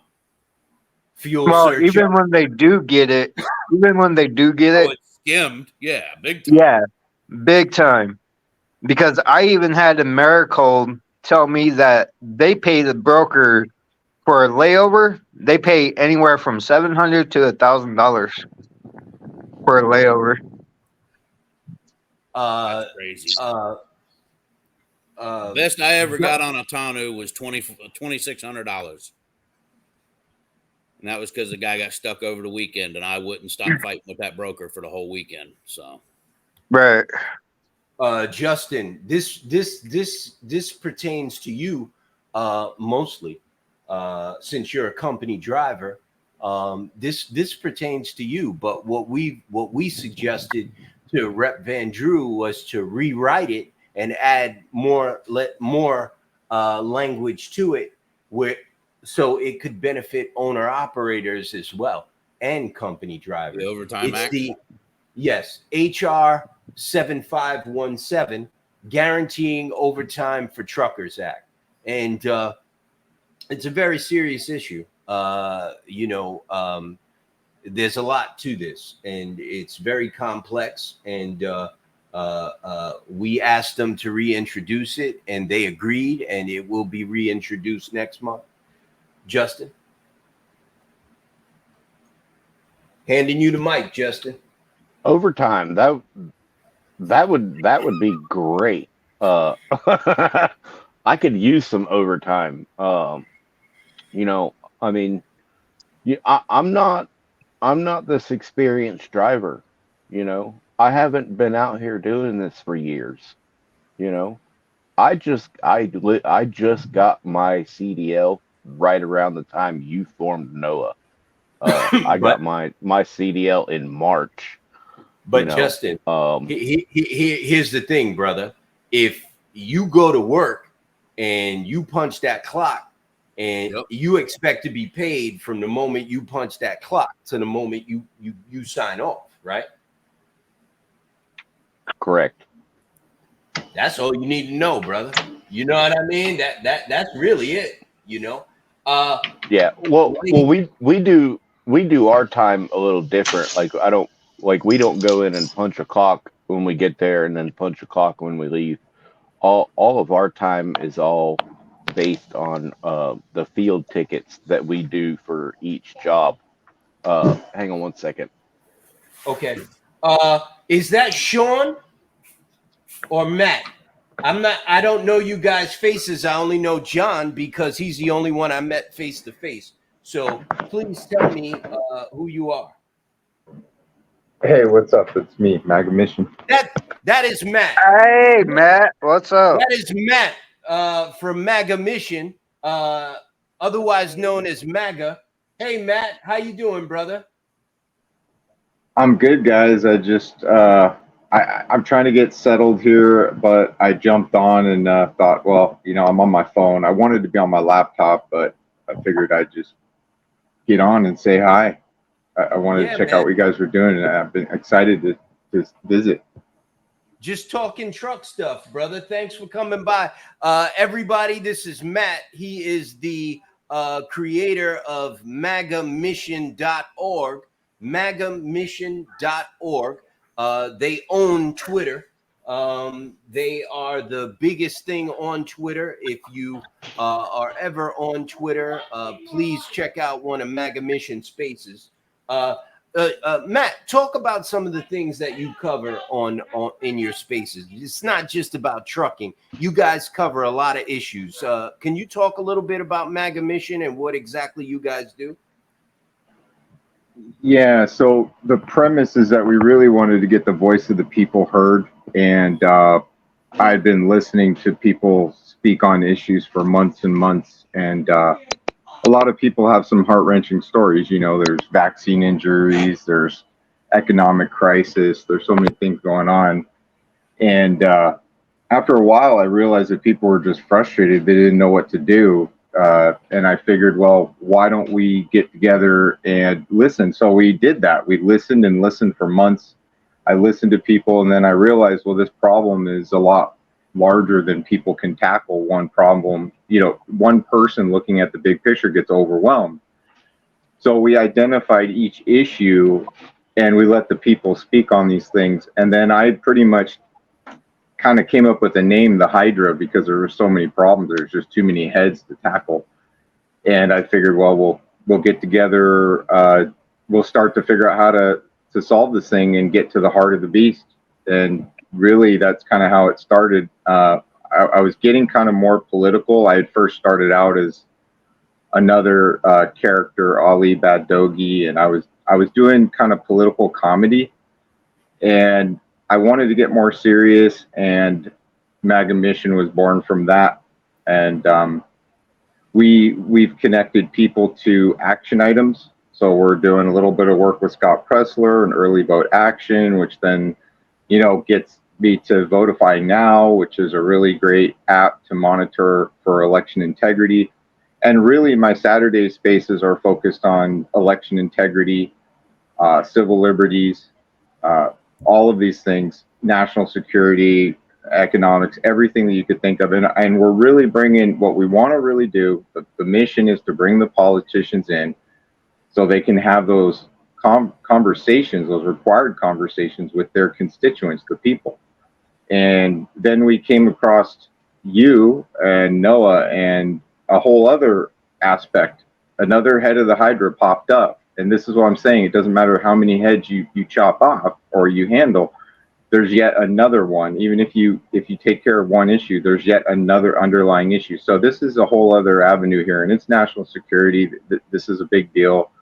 It could really affect the economy in the United States. So it's really been a pleasure working with you guys, and I can see the problem is very important, and that's why we spend as much time as we do working with you guys, because we know we know that it's going to affect America greatly if we don't solve this problem. Yeah. And you Absolutely right. Yeah. And you guys do an excellent job at this. I am going to take this time oh, by the way, Matt is from California. Is it all right if I say that? I already said that. If you're as shocked as I am, if you're as shocked as I am about that, I understand. He's actually live in a bomb shelter over there. Yes. He must stay to himself a lot over there. It must get lonely, Matt. Yeah, I go from point A to point B, and I just stay on that straight line, and I don't look back. Every day, brother. Yeah, Justin, Matt, you guys need Matt, to get right? that guy, that new that country singer, Oliver Anthony, man. Get him on your page. Justin, he is, but I would love to meet the guy. In fact, he's, it's a great story, but I did actually put his Rich Man North video up. Yeah. Justin, Matt, right? Yeah. Oh yeah. Yeah. Yep. You basically in every one of the spaces when we do them. Justin. I'm usually in all of the MAGA spaces. Right. Actually, I remember back in the Ali Badogi days. That's actually where I first met Matt. So Matt, you part-time as a comedian too. Is that what we're talking about here? Well, the thing that I realized was that people were getting so infuriated. Well, the Ali character goes back to, okay, so this account that I have on Twitter now, the Matt Miller account, that account was suspended in Twitter 1.0. I started it, I think, in, 2014. And it was literally suppressed for 9 years. Okay. Wow. And I couldn't do it. 9 years, I was under complete lockdown. They suspended me for like the last 2 years before Elon bought it. Anyways, I saved the account and it didn't go away. So when Elon bought it, I fired it back up. But before I went into the old skin that was dinged, I decided, well, I'm going to make a new character. I'm going to experiment and see what happens if I start a completely different account. And that's when Ali was born. So the premise was to experiment and see what the boundaries of Twitter truly were, because I'm interested in that. That I work on websites and I do digital stuff. So I was more concerned with the algorithm, how it works, so I could understand it, so that I could operate within the construct of the matrix of what Twitter is. And a matrix is an operating system. So I needed to understand the operating system. So I used Ali to push those boundaries.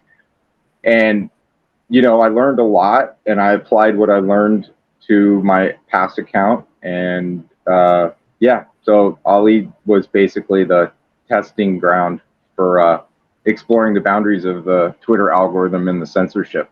on Twitter. So I learned a lot from that I could share, but that's kind of a deep subject. But yeah, Ollie pushed the boundaries. I never got suspended, and I was always teetering on the edge. And really, I wanted to have people. Oh, so back to Ollie. So the character about comedy, what comedy does is it breaks the ice. It because people will come in. I'm sure you've held spaces or seen spaces. People will come in with an agenda to destroy and hurt and do bad things. Their agenda is to come in and ruin your space, right? So Ollie would have these entry level questions. So before anybody could actually get off the ground, I would knock them off balance with an entry level question. So if they came in and started to, just spout off a bunch of stuff, I'd be like, no, wait, you have to answer the entry level question. By then they're laughing, people are laughing, and they've already been defeated and a little bit deflated. And then if anybody got out of line, I would just have them debate stuff on the floor and do it diplomatically without insults or injuries or threats or, just hash out the issues. And you know what? The people would judge. If they couldn't bring the issues, if they couldn't argue their point without an epithet or some other, just foul language, the people saw what a fool they were. And then they just gave up. And eventually, fight night was a great night. There would be some really great people that would come in and debate. And it was very heated, but we kept it really civil. And that spans into the spaces you're in now. It's months and months of training to learn how to read people, the inflection in their voices, to feel their agenda before they even come up. It's a learned skill, and it takes time. And I'm sure you guys know it. You guys probably see us work, and every so often somebody slips past me, but that's because we're vulnerable.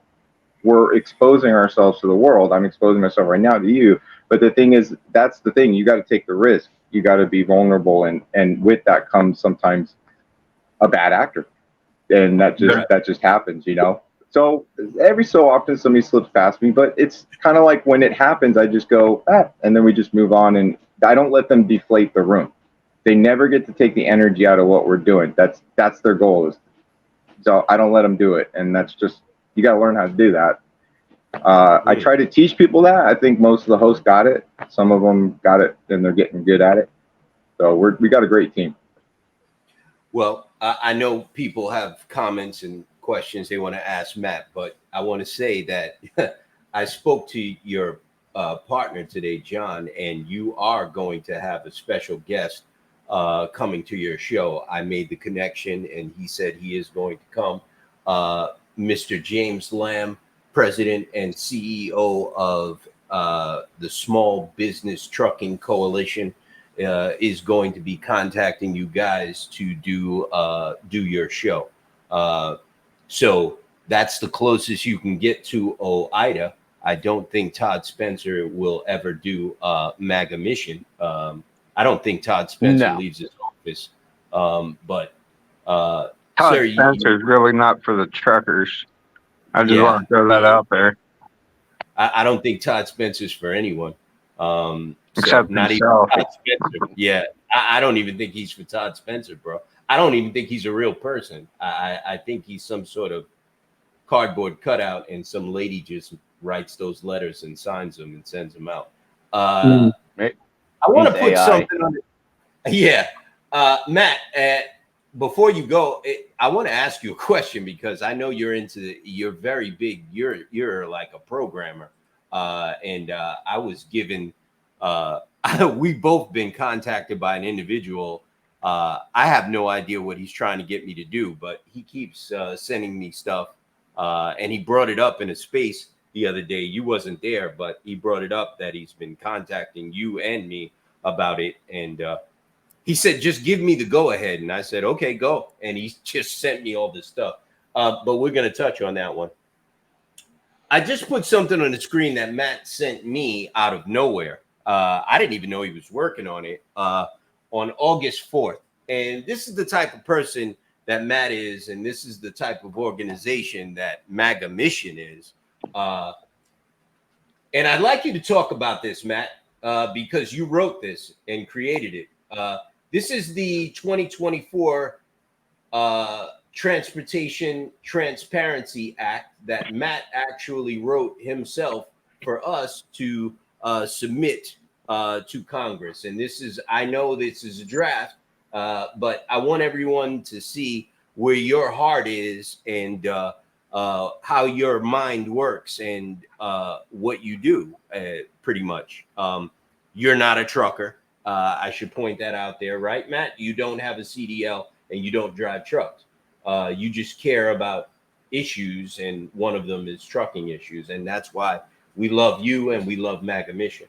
You want to explain this?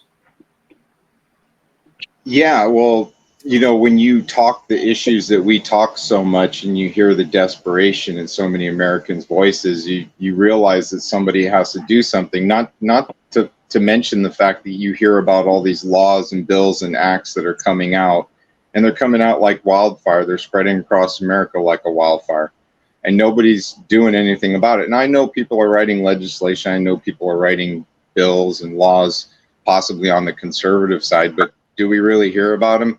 I mean, what I hear are these, you hear things like the Restrict Act, the TikTok bill, this, that, the other thing, the gender affirming care. You hear about all these things. And with your issue, it took me months to listen. First, I had to listen and learn. And I think I remember telling you guys, I was like, hey, I'm learning, and I was absorbing. And so what I do is I just listen. And then I start to think of again, A to B. How can I get from A to B? What do I want to have what do I want the outcome to be? And what are the steps that I need to take to get that outcome? And really, ultimately, I think real change comes with people that can write things that will introduce these ideas or changes into law or into legislation, at least get it in front of the lawmakers' mind or in front of their eyes. And then, so I had to learn how to do this. I mean, again, every time you get to the next thing, you have to go, okay, well, now I have to learn what the format of a bill is, what the format, I've read them before. And because I read them, I went, when people, it's funny, people talk about the Restrict Act as if it's some complicated beast. And the reality is it's a very linear document. It lines out each item has a penalty. And, so what I did was I decided, well, we'll create the preamble of what the problem is. We'll get to some evidence, and then we'll talk about the terminology, and then we'll get to enforcement and penalties and those things down the road. But this is just one part about bringing transparency to the broker's end and the carrier's end, bringing that transparency for the owner operator, and making sure that anybody that's doing business as a broker, if they violate the Transparency Act or violate these transparency ideas, or if it turns into a law, there would not just be you can fine your way through this and that's just an operating cost. No, that's not going to work. Or you can't just shut down your license. You can't just shut down your business and open up another one. Can't do that either.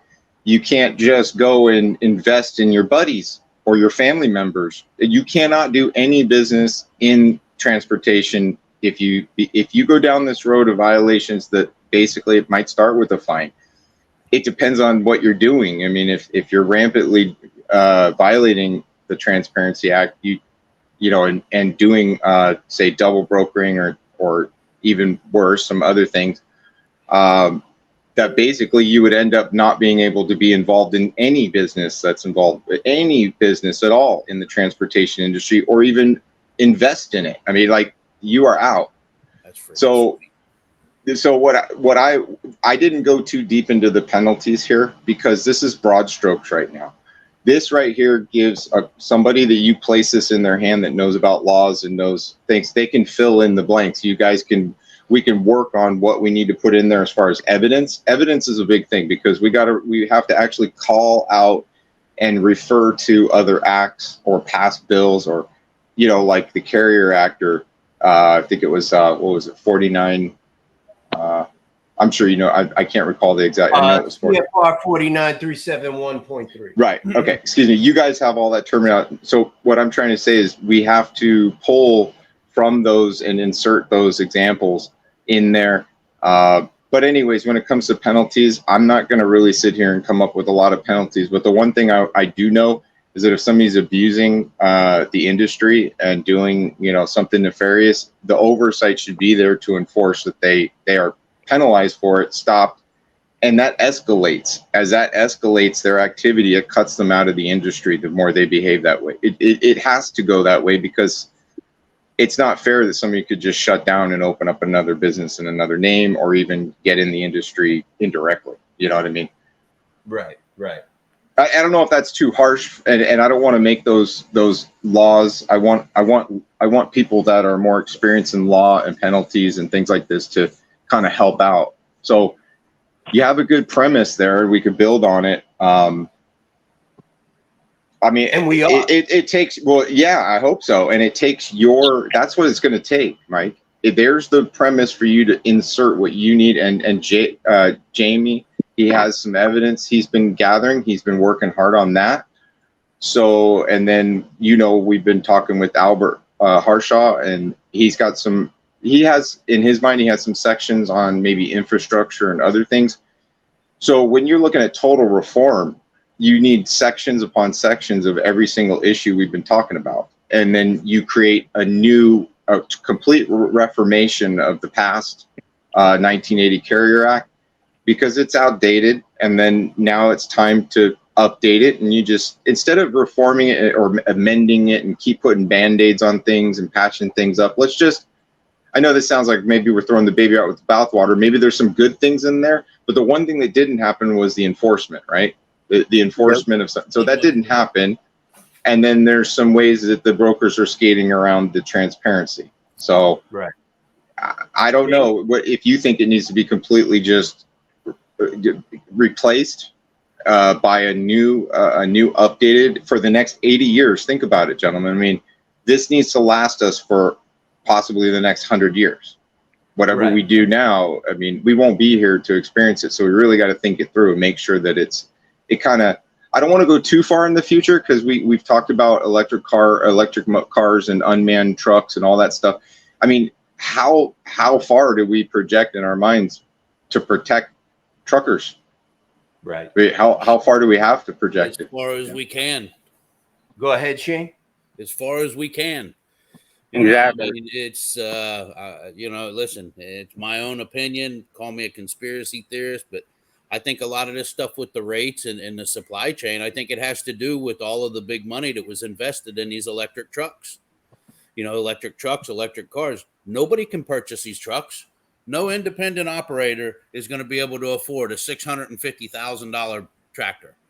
So Hey, all the money. Hey, we ain't on Twitter, so we could talk about Elon Musk all we want. Let's let it out. No, but regardless Yeah. of who it is, but it's just nobody can It's afford him. $650,000 for a tractor. Yeah, and the only people buying those trucks are mega corporations. Now, the CEO of Warner come out the other day. What did he say? I can't believe that the independents have lasted this long. That's what he said right there. So right there shows you that they're trying to push, and that's to now again.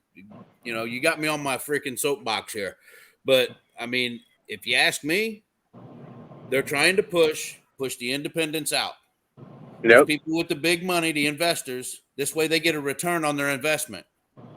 And their way to do that is these megas are taking this cheap freight and they're running it. Why are they running it? Because they're making their money off of their lease freaking programs, that they're screwing the hell out of every freaking poor slob that thinks he's going to get a truck and own his own truck one day. Well, they bankrupt 3 individuals, making all the repair payments on it, making all the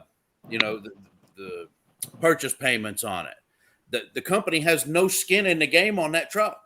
Yeah, they put their name on the loan, but the poor they've slob, been paying the insurance. Yeah, I mean everything, and then they're putting the guy out of they're bankrupting him. They take the truck back from him, and then they turn around to the next poor slob. So that's where they're making their money. They ain't making their money on the 24 cents per mile that they're picking loads up for and running. Warner, I mean, they take guys right out of school. Where do they put them? They put them over by you, Mike. They run them into the boroughs, man. 29 cents a mile. You know, that's where That's they put them insane. into. You know, and it's because the seasoned guys, they won't take that. But now the big investors.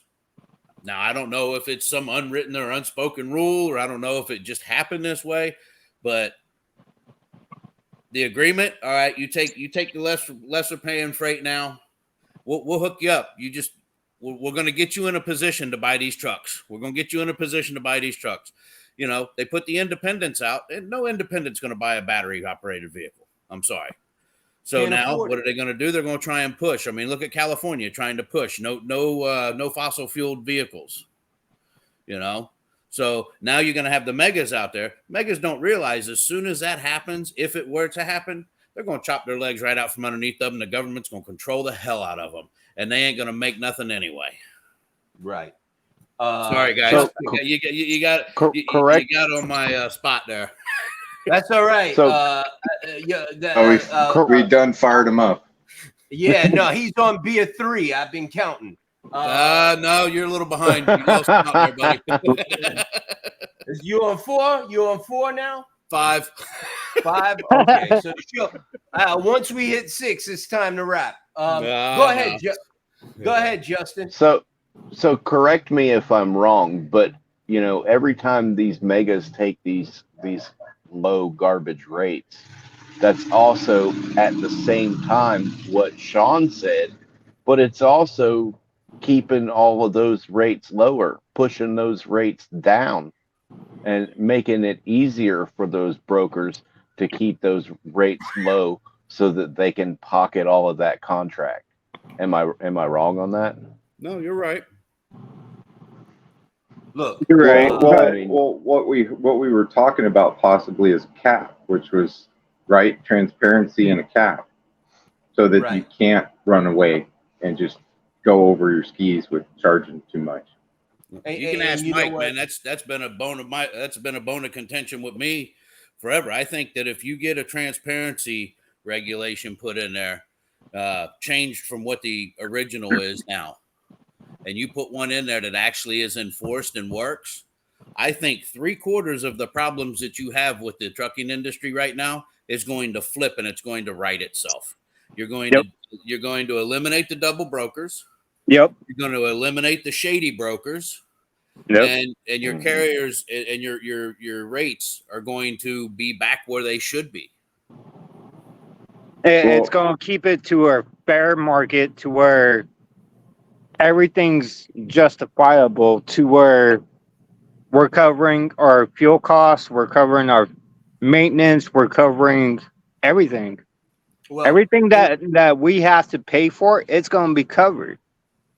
Right now, you know what, Chris? the carriers have the most overhead out of anybody in the Right. supply chain.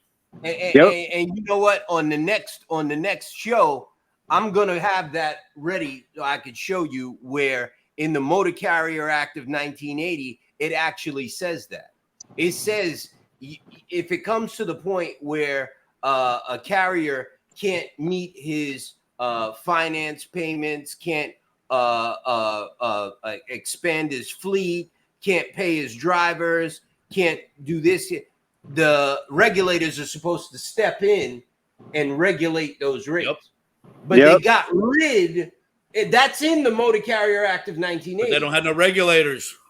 The one that was there when Carter signed the act is gone. The ICC is gone.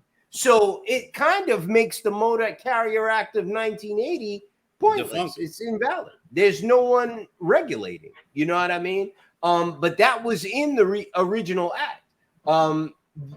It was never supposed to. Rates were never supposed to come to a point where you were not making money. That was not the point of the Motor Carrier Act of 1980. It wasn't supposed to be a situation where you were not making money. You know what I mean? It was supposed to open the market up, but it wasn't supposed to open up the market at the expense of the most valuable part of the market, which is the truck driver. You know what I mean? Trying to make it more of an even keeled market, and what they did is they actually flipped the market completely 180 degrees. You know, used to back in the day, you know, before computers, before cell phones and all of that, a truck driver would go to a truck stop, and the brokers had offices set up in the truck stop. And a carrier would be on a phone calling into one of the brokers at the truck stop. When you went in there to get your rate confirmation, on the rate confirmation that you signed would have what the rate was from the shipper. That's what it needs to go back to, because then That's all part of transparency. Yeah, it's your discretion. All right, listen, that broker's making, all right, he's making 20% on this. Listen, I need to get home. All right, I'll take that. All right, well, I'm just leaving home. All right, this broker's making 25% on this. Look, now, you know what? Yeah, you keep your load. I'm gonna go to the guy next door, because you know what? He might be making 15% on the load, and I can get a better rate. It gives the carrier the option to make that decision. Right now, the carrier has no option except for, listen, if I want to keep in business, I got to keep moving. And my hat's off to you, bud, for writing that, man. I mean, because that, like, you can ask Mike. I mean, that's been my biggest screaming point for years. Let's I want to read a little bit of it. This was all written by Matt Miller, the CEO of MAGAmission.org. Preamble: an act to address the need for transparency in load rates and regulate the brokering of loads in the transportation industry. This Transportation Transparency Act aims to create a standardized system that ensures the transparency of all loads across America, benefiting both truckers and the shipping industry. Findings: lack of transparency in load rates. Evidence: truckers often face challenges in obtaining accurate and transparent load rate information, making it difficult for them to negotiate fair compensation for their services. Many carriers and brokers do not provide comprehensive and upfront pricing details, leading to discrepancy and unfair practices. Reason: the lack of transparency in load rates creates an uneven playing field for truckers, hindering their ability to make informed decisions and negotiate fair compensation. This can result in financial hardships for truckers and an imbalance in the transportation industry. Hey, Mike. Yes, sir. Hey, I got some house stuff I got to go take care of, and it's getting dark out here, and I don't have light. So, but I got a jet, but I'm gonna be listening. Sounds good, Justin. Thank you for coming on, brother. Yeah, and good to have you. Thank you for having me, Mike. You got it. Hey, See you, brother.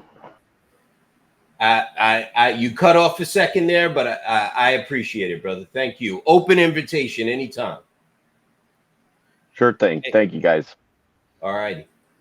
Hey, Matt, man, my hat's off to you, brother. For somebody that's not familiar with the industry and just kind of taking in what you've taken in from being associated with NOAA, for the information that you put in there, man, it shows you've been paying attention, and you see the heart and the concern that's being put forth. 100. Go ahead, Mike. Go ahead, buddy.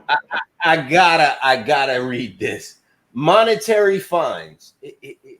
If any provision of this act is found to be unconstitutional or invalid, the remaining provisions shall remain in full force and effect. Monetary fines. Impose fines on carriers or brokers found in violation of load rate transparency requirements or engaging in double brokering. The fines can be based on the severity of the violation and may increase for repeated offenses. License suspension or revocation. Temporarily suspend or permanently revoke the operating licenses or authority of carriers or brokers who repeatedly violate load rate transparency or double brokering regulations. This can serve as a stronger deterrent and protect the interests of truckers and the shipping industry. I mean, look at this one. Number 4, mandatory compliance training. Require carriers or brokers found to be in violation to undergo mandatory training programs focused on load rate transparency and regulatory compliance. This can help educate and rehabilitate offenders while promoting industry knowledge and best practices. Matt, you wrote all this yourself, basically freehand, right? Well, I had to do a little bit of research and pull from different places, but yeah, I mean, I had to look at the Carrier Act. I had to look up some more data, so it took a while. But the premise, how to write it, I had to look at how to write a bill or how to write an act, like the format. I needed to figure out what my format was going to be, and basically, it's exactly like that. What is the premise that we're talking about? What are the terms that we're using? It really is linear in that way. I mean, if you read the Constitution or if you read some documents, that's what I was trying to say about the Restrict Act. A lot of people thought it was very complicated, but it's not. It's just a lot of words, but they're in sections, and you just got to understand that basically in the Restrict Act, anything any is everywhere. Transaction is everywhere in there. But yeah, and then it basically says violation response. If you do this, then here's the penalty. If you do this, here's the penalty. So it's really cause and effect, and it's linear, and address the problem, make sure everybody understands what we're talking about, and then lay out what the penalty, or lay out the evidence for why we're bringing it to the table. And yeah, it's really like that. So I don't have a lot of knowledge in the trucking industry, but the thing that drives me to figure this out is the fact that I've been in construction for over 30 years. I'm a General B contractor. I do industrial construction and commercial, and I work with unions. And I'm not saying unions are the best thing in the world, but what I am saying is that I care about people that are hardworking people and making sure that they have work. And so for me, every day is about making sure the guys have work, just keeping them busy. Overtime doesn't matter. Just keep them working as hard as we can work them. Just keep it going because they need it. They might have times when they're not working. And so when they do work, it helps them out. When they have a steady gig, they love it. They hate sitting at home. It drives them nuts. They go crazy and they get depressed. The last thing as I want is for truckers to get depressed, be sitting around, stuck, not able to have to deadhead at home and not get a load on their way back. I mean, the thing is that America is getting angry and depressed. Depressed, maybe then angry, but whichever one comes first. But I don't want you guys to get to that place where you lose your ability to operate. I mean, you just look at small mom and pop stores. They can't even operate because it costs so much just to have a little store, and then people come in and steal all your stuff. You can't operate like that. So what I'm saying is you guys can't operate the way you're operating right now for long, and there'll be a lot of guys that are going to fall out of the business if it doesn't get fixed. So right. I drew from a lot of different places, but really the only thing that I really needed was the format. Once I had the format of how I wanted to lay it out, then I could start putting in the data and putting in the talking points and writing each individual paragraph out. Yeah. Right. So, but you got to know what the format is, or else you go to a congressman with something different and they won't even look at it. They might not understand. Well, yeah, they think like that. They think in that format. What am I talking with you about? Preamble. What are we dealing with? Evidence. Wait, I don't understand this industry. Terms. It helps them navigate this. Right. Go ahead, Shane. Well, like Matt was saying, it is Matt, right? Yes, that's Matt. Yeah. I got confused. I wasn't sure if it was Matt or Sean. So, but like you were saying before, the truckers getting, depressed and downtrodden. There's a fine line while you're out there living in that box called a truck, man. And, when things are going good, listen, old school truck drivers, we enjoy the hell out of it. I mean, I haven't been in a truck in probably a year and a half, but I'm not gonna lie to you, I miss it, man. But when things are going bad, after about 4 to 6 weeks in the truck, away from home, you start getting a little bit wore out, and in a current market like this, a lot of the carriers, they have to stay out just to keep their head afloat. So, I mean, what you said is right on point when it comes to that. I took this from a report. It says that suicide is ranked the 11th highest cause of death in the United States, and truck drivers are number 5 on that list. I actually know a couple. Right. Yeah. I just took this from a report. Truck drivers, movers, and other employees who do a lot of heavy lifting also have a higher than average workplace suicide rate, with 2.4 cases per 1 million workers. Grim Reaper from MAGA Mission did these calculations really quick yesterday in a Twitter space, and he was right on point with his numbers. He was upset about it too. Yeah, so I just wanted to point that out there. Let me get this out of the screen. Go ahead, Chris. All I really gotta say is thanks for all the support, Matt. I mean, you did really good on that draft, and for the new Carrier Act, you did a lot of research. I could tell. That was only like 2 pages. It's like 12 pages long, 13 pages long. I couldn't download the whole thing that fast, but that was only 2 pages. I do want to add in that, so there's actually a 10% cap in the 1980 Motor Carrier Act. Like the industry's not supposed to go more than 10% or lower than 10% as well. Right. And we're way beyond that. Yeah, there is a 10%. It's not, if the rate is not supposed to slide or go up more than 10% in any given year. And if it does, the regulators are supposed to step in and adjust the rates. Or even lower. Surcharge? Or even lower. So even during COVID, they should have stepped in and said, no, we can only go 10% above. And then afterwards, well, we can't go 10% below this. Right. But remember now, in 1995, Bill Clinton, he got rid of the ICC. So the regulator that was supposed to step in and do that is no longer around.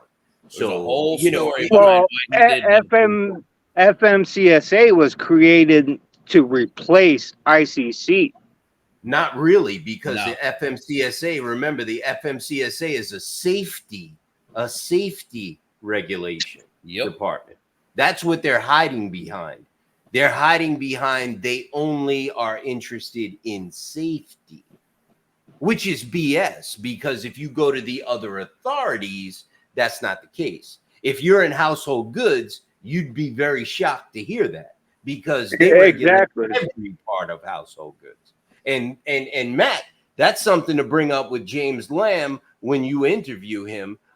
James Lamb is an expert in household goods regulations, and he will tell you the disparities between the both general freight and household goods. The FMCSA will tell you that they do not have the infrastructure in place to regulate general freight, but that's an absolute falsehood, because they already have the infrastructure in place to enforce laws and rules, and even recommend further punishments to the Department of Justice, which they do in household goods. So, but they refuse to do any of this in general freight. Go ahead, Chris. Sorry, Chris, you were saying again? No, I mean, you just kind of proved my point. Is, I mean, FMCSA is regulating household goods like to the max. Yeah, it's rough in household goods, brother. Yeah, it's I rough. mean they regulate They on the literally- carrier side and the brokerage side. brother, they'll So come why to your aren't they office. doing it in the general freight? They'll come to your office like a drug raid. No shit. They'll come Yep, to your do an office. audit. They have badges. If you're not there, they'll call. I'm sitting in front. This is a real world. Yeah, this is such and such from the DOT.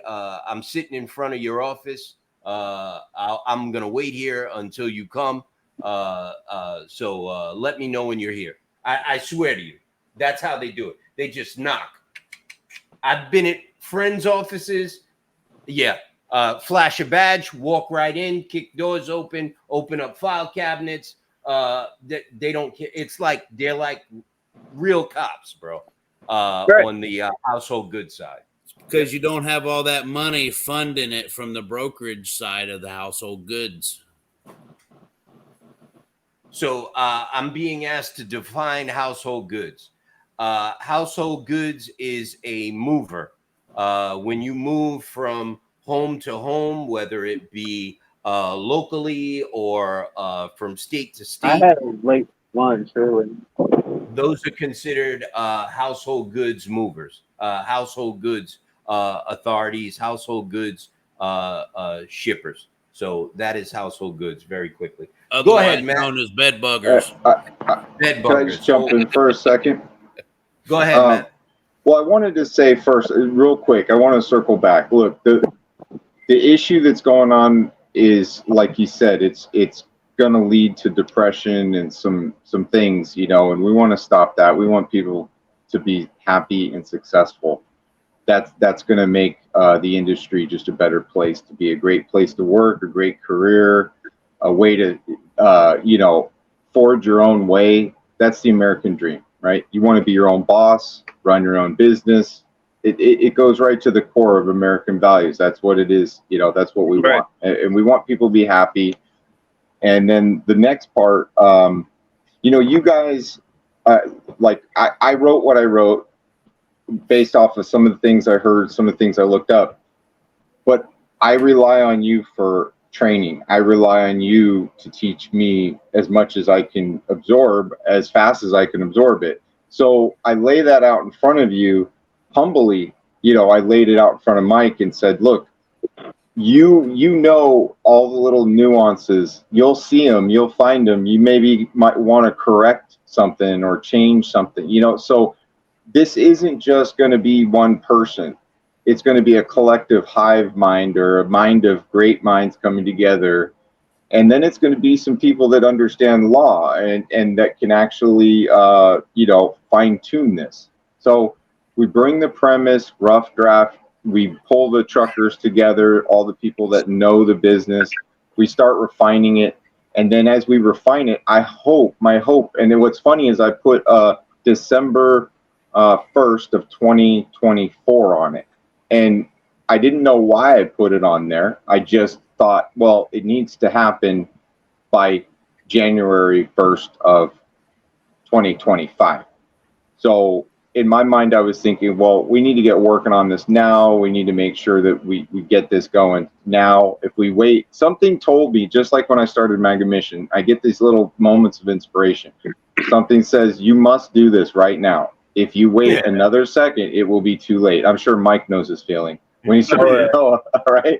I wake up in the middle of the night and I grab my notebook and pencil and paper. I'm like, yeah, I gotta work on that tomorrow. Yeah, I gotta do. Yeah, no, I feel you, bro. Exactly. So I require your help, is what I'm saying. I'm trying to do my best for you, but I need every little bit of information help you can give to help me help you.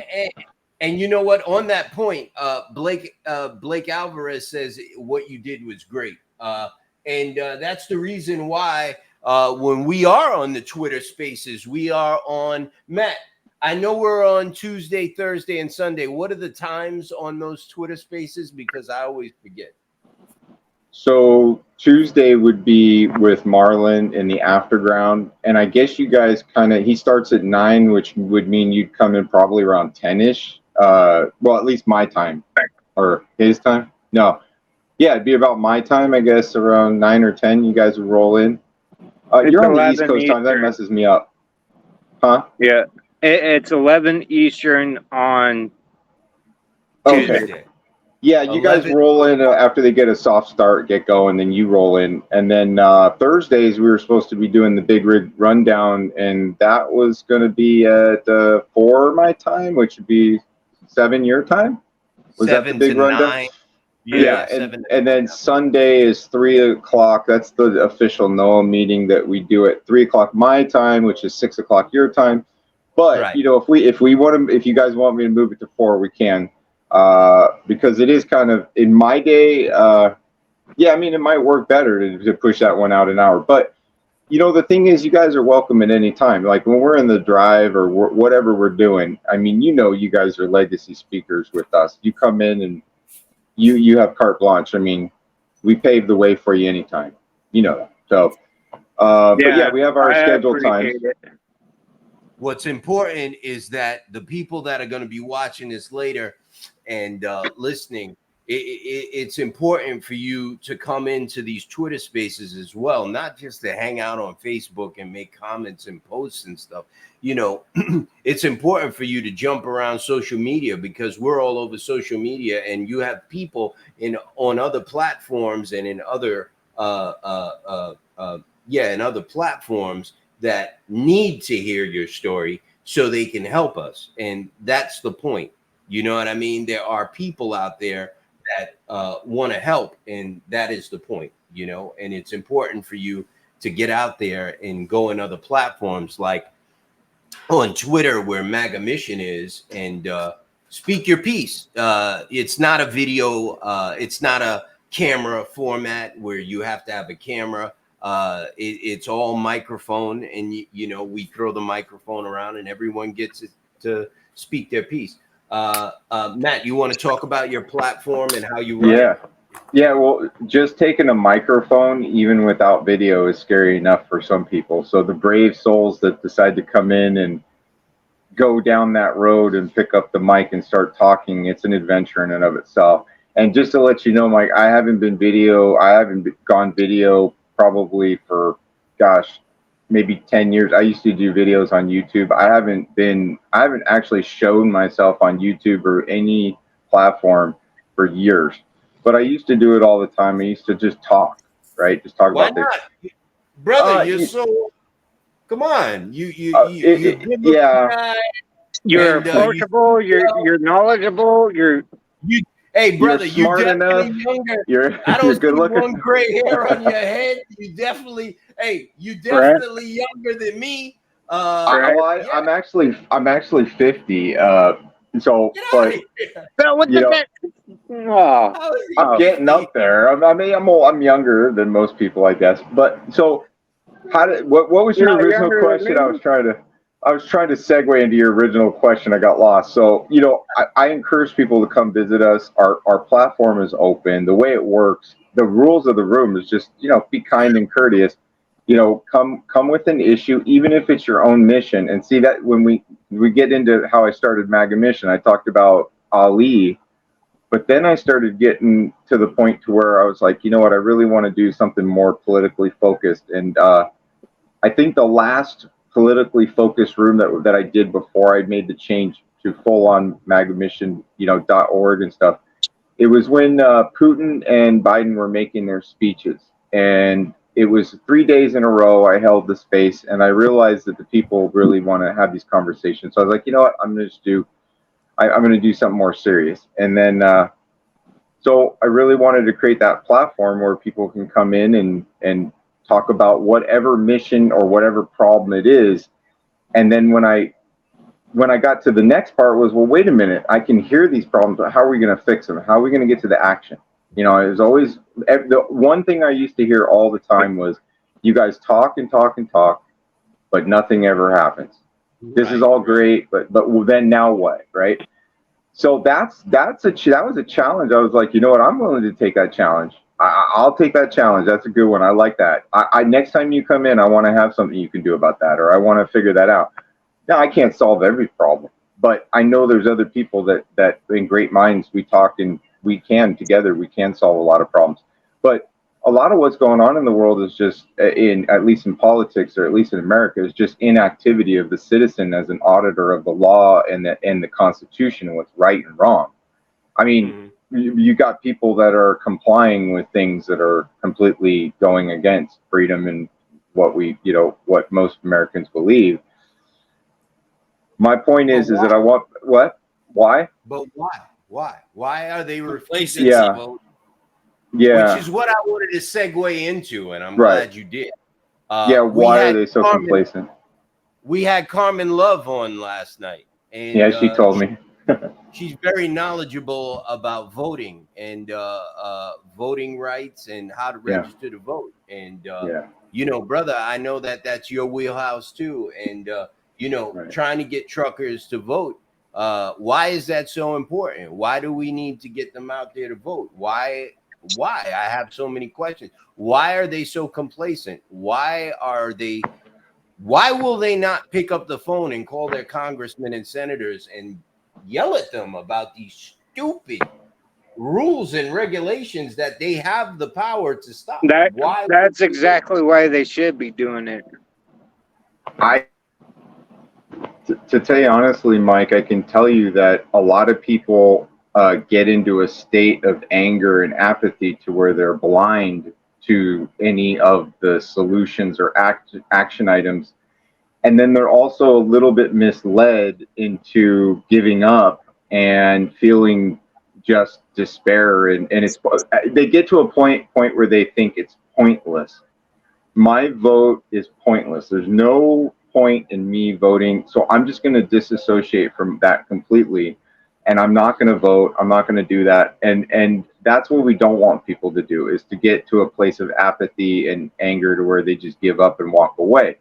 And I think that all of these tactics that are being used is to really bring people to a point of submission. You have so many issues pounding down on your head every day and in your heart. It's just like anybody else. How much can you take? How much can you take? Well, guess what? I can take a hell of a lot. And I know there's a lot of people that can. But there's a lot of people that aren't strong enough to take it. They can't. And that's kind of what MAGA Mission tries to do, is also give people a little bit of love, a little bit of hope, so they don't give up. Because I don't want you to get to that place, because that's when bad things happen, and I don't like that. So I think that the sad truth, Mike, is that there's a lot of news which barrages even a true heart patriot like yourself, or maybe the people on this call, that it literally is just, it's so much to bear that they just don't know what to do, and they just throw their hands up, So what Early Vote Action and Carmen does is they get out there and they meet with people, and it's baby steps. That's why I have the tools on the magamission.org site. One of the very first tool I put on there was register to vote. Maybe actually the first page I ever built was the Constitution. We start with the basics from the founding fathers. We walk you through, and it starts there, understanding your inalienable rights, understanding the Constitution, the amendments, and what this republic is. And then the next step is, okay, are you registered to vote? Okay. The next step is, would you like to volunteer to be a poll watcher or poll worker? You were upset about the election. You're all messed up. You said that it was stolen. Well, let's have you be a poll watcher or poll worker so you can audit that. So the citizens are the auditors of the law. The citizens are the auditor. Then you have the arbiters, which are the people that enforce the law. And then you have the advocates, which are your judges. So what I want people to do is realize that the arbiters of the law are the people enforcing laws. They might not actually be laws. They might just be really stern suggestions that make you think that it's something that you should do. Maybe it actually is something that there is a law about it. But I think a lot of times some of the things we do are just based off of knee-jerk reaction, or maybe we saw it and we believe that's what it is, but it's not. Some laws were passed that are unconstitutional that convince people that actually is a constitutionally based law, so they just go along with it, right? But in reality, it might not be constitutionally based. It's just something that they set a new precedence for, if that makes sense. hold on. Jamie, are you there? I don't think he can hear you. I think he's got too bad of a connection. Yo, I'm gonna write somebody a nasty letter in Texas.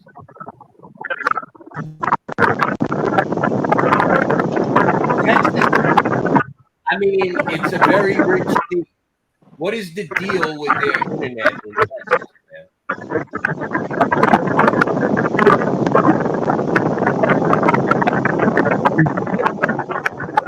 Jamie, who's probably going to try to get to a better location?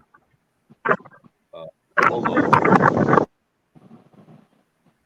He's got, yeah, we lost him. All right. It's all right. So what I was trying to say is that I think a lot of people are under the constraints of things that are their precedents. They set a precedence. Like we have a young man by the name of Anderson Walker. I don't know if you heard about the persecution of Anderson Walker. Okay.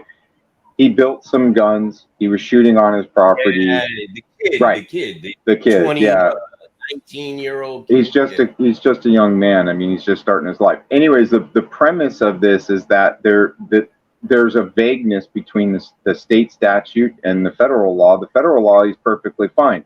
The state statute is vague, and so that gives leeway for people to set precedences that aren't quite following the letter of the law, or even if there's no real definition of it. It's like is that your opinion, judge? Then I guess, well, the judge can't. I mean, they can interpret the law, but if the law is that vague, how could you ever truly interpret it correctly? It's just up for grabs. And so if you have a political agenda, maybe you don't like somebody with guns and you want to stop guns, well, that vagueness gives you the leeway to operate in. And so these things where life-changing, life-altering decisions are being made for somebody's life like this, you can't have vagueness. There's no, wait a minute, this is supposed to be law. It is this and therefore that, not, well, no, that's not the law. That's just somebody operating within freedom of constraints that aren't there. So anyways, what my point is that this young man, this is a serious case. It's gotten more serious than I ever thought. At first, when I heard it, I thought, well, this is going to get dismissed because obviously the law is not clear in the state. They're vague. They haven't figured this out yet. And this case opens that discussion up. But the problem is that they're going to make an example out of this young man to set a precedent for the future of gun owners. So that's why it's so important for him to be victorious, hopefully, in the decision. So one second, just to let everybody know, because I know there's people that are going to be watching this later a lot. Like almost 300 people watched the show from last night. What Matt is referring to is a young man. I believe he was about 18 or 19. He ordered they call them, it's a gun kit. It's a 80% build or something like that kit. And it's legal in his state. He built Call them ghost guns. Right. He built the gun and he built a few of them, I think. And the law is they're legal in complete form as long as there's a serial number or some sort of a marking on the gun after you build it. And he didn't know that, and he did it. He followed the law. He was within his rights until he built the gun and didn't put the serial number on the gun. And someone called the cops on. He was outside with the gun. I don't think he was shooting it. He just had it. And one of the neighbors called the police. The cops came and they took his guns and they arrested him. 19-year-old kid or something. And they arrested him. And I think they charged him with a felony. And they're trying to make an example of him in, I believe this is Minnesota. Is it Minnesota? Yeah. Yeah. Well, what's interesting is that he could have just literally wrote a number 1 or made any identifying mark with just a Sharpie. But through discovery, Mike, they realized that some of the parts in the gun actually did have serial numbers or identification numbers. So not all of the parts in that gun did not have a number, and so the statute does not state where that number has to be written. Didn't say that it has to be visible. Didn't say Right. it had to be on the butt of the stock. It didn't say it had to be inside the trigger mechanism. But there is some numbers there that were found which would link back to a manufacturer and thus be technically it would be an identification Traceable. number in a way. In a way, yeah. And- So it wasn't and the truly a real- ghost gun. Right. And the real, yeah, exactly. And the real thing here is he's just a regular kid. His family's not rich. His mom's a nice lady. I talked to her on Twitter. They're just regular people that were in their house one day, and the cops showed up, and they arrested their son for, in my opinion, not breaking any laws. Just he didn't put it serious. Sarah's a real sweetheart, by the way. Sorry for interrupting, Mike. Sarah's No, a you're real good. sweetheart. And look, when I first did I did a space called the political prosecution of Walker Anderson.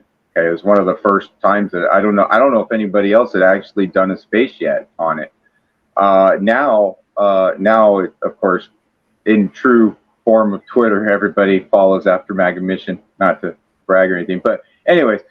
So that now everybody's picking it up.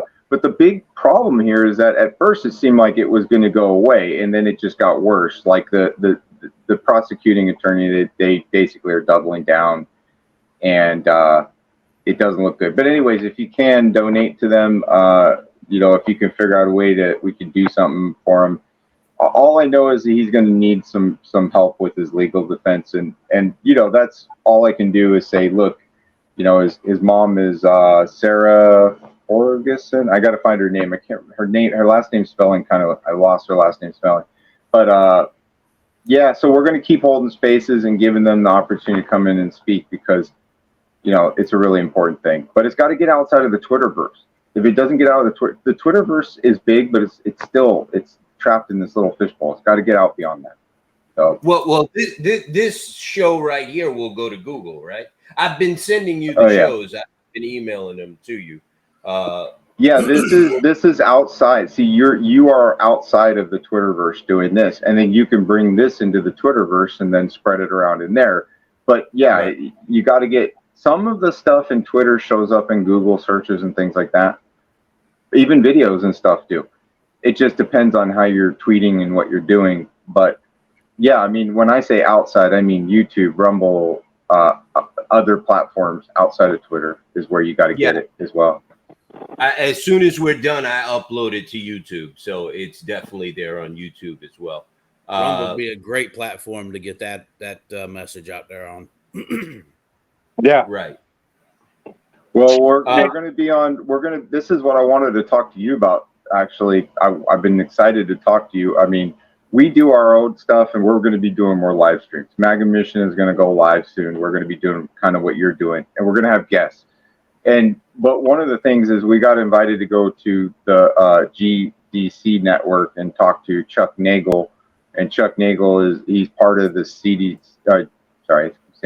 GDC network, and they've invited us to come over there, just do like a warm-up show and introduce ourselves. So Marla and I are going to do that tomorrow at 9:00.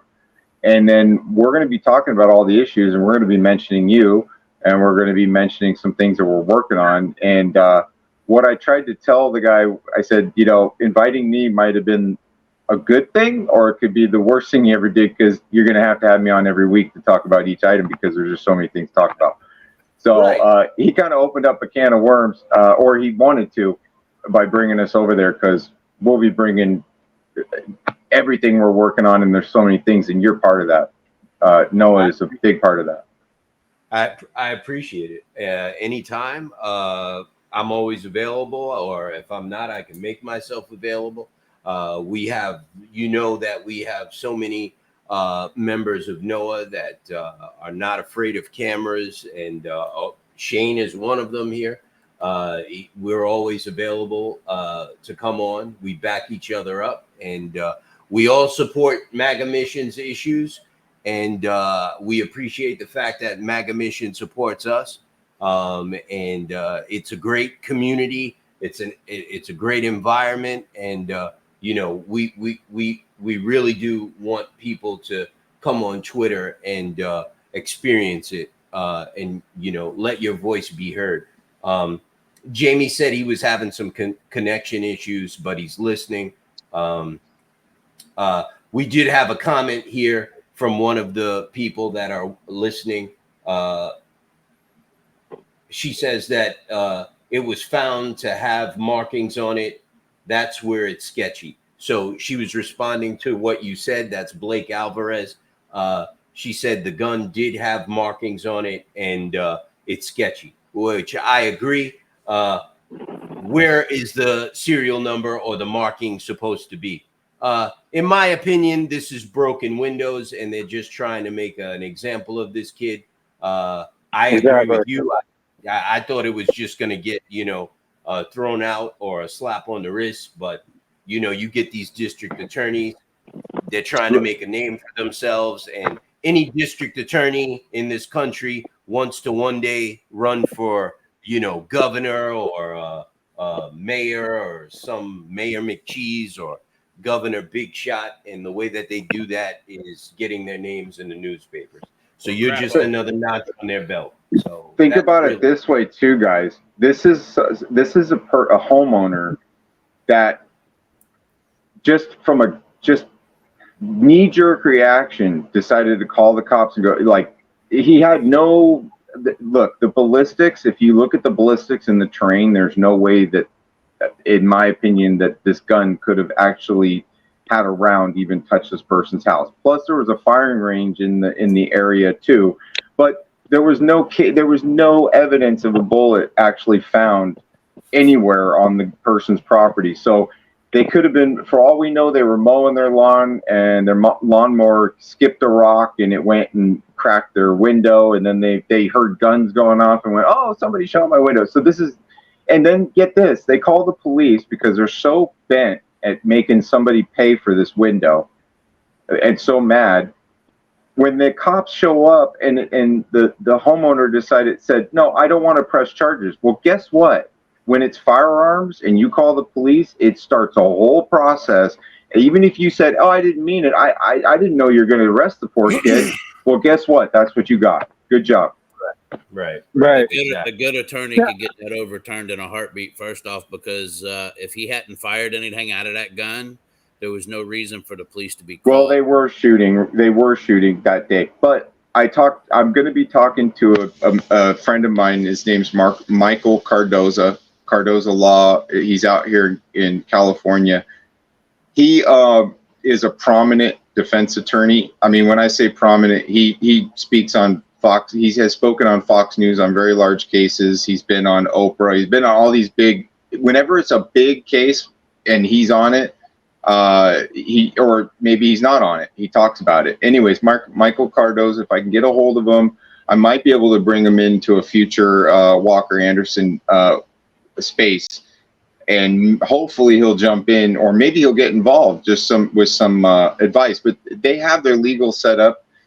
But this guy is like, I would say he's the upper echelon of defense attorneys for really, really high prominent cases. And this case is not prominent. And by the way, this is happening to people all across America, everywhere. It's just you're hearing about this, right? This one got brought to your attention. There's also people using firearms across America being arrested for defending their self-defense. Their right to self-defense is being put into question. This is happening everywhere. The only time you hear about it is when it's a Kyle Rittenhouse story and it fits a narrative. Then now we're going to make a stink about it because this kid had a gun and somebody got shot and it happened to be at this event. If it fits the narrative, it's going to get out there. If it doesn't, you'll never know that this is even going on. It's kind of rare it's pretty rare that we actually know about it, is what I'm saying. I'm gonna agree with that because we deal with that too with us. We make press releases all the time, and we have a PR firm, and in order for these press releases to get picked up, it has to fit some sort of a narrative. Like it has to be an accident on the highway. You know what I mean? Like it has to be some sort of roadkill. You know what I mean? If it's not, they're not interested in it. You know what I mean? So I hear you. You know what I mean? It's not an Well- issue that people want to hear about. Well, shifting gears, right? You guys brought to, well, it was in the news how there was a truck parked at resting off the side of the road, and there was a tragedy with that accident, right? So Mhm. getting kind of segueing back into the truck industry here for a second, like that made some news. I mean, right? But it gets to the core of the issue. There isn't a safe place for you guys to sleep. There isn't the infrastructure for the trucking industry in place. So, safety is huge. The infrastructure is huge, and that Transparency Act is only one part. I mean, it's a good part, and there's more to it. But there's so many things to make the industry a happy, healthy industry and a business that people can run as an independent owner operator. There's so much more to happiness and healthiness and all that and prosperity. And it's very important for people like you, Matt, that are not directly connected to the trucking industry to do things like that. This is what makes congressmen and senators' eyes open up. You know what I mean? When they get those phone calls and they get those emails from their constituents, and they're generally concerned about these issues, this is what makes them listen. You know what I mean? Because we've been yelling this stuff for decades. But when they hear the average Joe or someone who's not directly connected to the trucking industry saying, hey, I want to talk to you about this. I live in your district, or, I'm one of your constituents. They listen. And I know for a fact they do. Sometimes I'm in these meetings with them and they're looking at the floor. They're looking at anything except the camera. And as soon as I say, I got some letters here from some of your constituents, that's what you get. You know what I mean? And they grab their pen and they want to, get my email and give you theirs. And, can you send them to here? This email, they are deathly afraid of their constituents. And it's important for people like you to get involved in whatever the case is, whether it be a young kid in Minnesota being persecuted for something small, or a trucking issue that affects 3.9 million truckers in the country. It's important for you to be politically involved. Think about it this way too. We're gonna prosecute this young man, right? Just for doing what he did, had some guns. We found some numbers, stuff like that. But then there's all these other people that aren't even at all held very long for heinous crimes. Heinous. I mean, downright abhorrent crimes, and they're just let back out on the streets. Why is this person of interest to punish and make an example of? Well, we want to stop the sale, and we want to stop the sale of these ghost guns. This is part of cutting back on that. And well, wait a minute, that criminal just walked down the street with one. You didn't stop him, or they shot this person, and you let him back out of jail, or you deported him, or whatever it is. It's like this kid is an American kid. He did not mean to deceive. He did not mean to harm, and they are making an example out of him instead of the actual criminal who meant to deceive, who meant to harm, who meant to profit off of making an illegal ghost gun with no identification numbers whatsoever and make a profit or hurt somebody with it. And I just think basically this is a persecution he didn't mean to do anything nefarious. Now that doesn't make, innocence is not bliss, but I mean, Ignorance. Ignorance is not bliss. Thank you. Yeah, but honestly, he didn't mean to deceive anybody in making this gun. Your key word in that whole thing is he's not a criminal. That's why they're going after him. They could give a damn less. Yeah, he has no criminal history whatsoever. They don't care about the criminals. They care about the people, And Shane, another major factor is his family's not very wealthy. If his family was very wealthy and they can hire an army of high power attorneys, they wouldn't have even bothered. It would have been a dropped case already. It's a dog and pony show. That's an excellent. So, That's an excellent I point, want to Mike. bring something Excellent up. point. Let's get right down to it, right? Because I'm 53 years old. I lived in this country my entire life, and I happen to be lucky enough to live in a corrupt state like New York State. And I was born and raised here, and I'm here right now. If you're mega wealthy, something like this, he wouldn't even have gotten a ticket, bro. He wouldn't have. I know cops, and I know this for a fact. I know cops that find kids with guns on them and drive them home to their parents and hand the gun to their parents and say, "Don't let them do this again." Yep. I know for a fact. Okay. So look, it is what it is. Sometimes you got to call an orange, an apple, and that's that. You've got a prosecutor that wants to be governor one day or run for mayor, and you've got a family that's a regular family, probably blue collar family. They're not very wealthy, and the prosecutor sees an opportunity to use his unlimited resources to run this kid over the coals, unfortunately. So And, I want to bring something up. yeah. So when a state law is not very confirmed on what the statute is, they are supposed to go to the federal law. Federal law. And they did that. Yeah, You know exactly. what, Chris? You know what? You bring up a very good point, because I have a very bad memory sometimes. But there is a case right now with a carrier. I believe it is C.H. Robinson. There is a case where there was an accident. C.H. Robinson hired a carrier. Shane, you might know about this issue. And there's a case going on right now. It went through the federal court. It got bumped down to the state, and the states just ruled on it like a month ago. And they said, "Look, we don't have anything to say about this. You got No to jurisdiction because of federal law." Exactly. The federal court says they're not responsible for safety. Then they're not responsible for safety. And the judge wrote his decision. He said, "We think the broker is responsible for this, but because the Motor Carrier Act of 1980 says he's not, there's nothing we can do about it." So go back Exactly to the my federal point.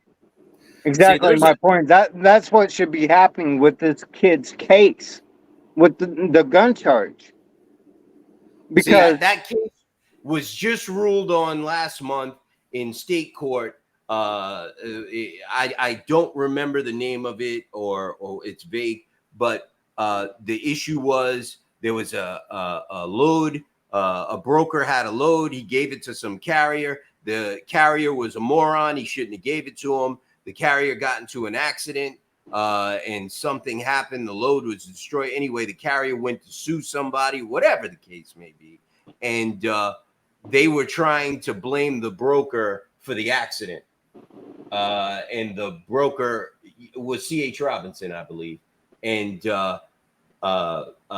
it just went to the state, and the state sent it back to the federal courts because they said, basically the judge said, "Yeah, we agree with you. The broker should be responsible. He picked the carrier.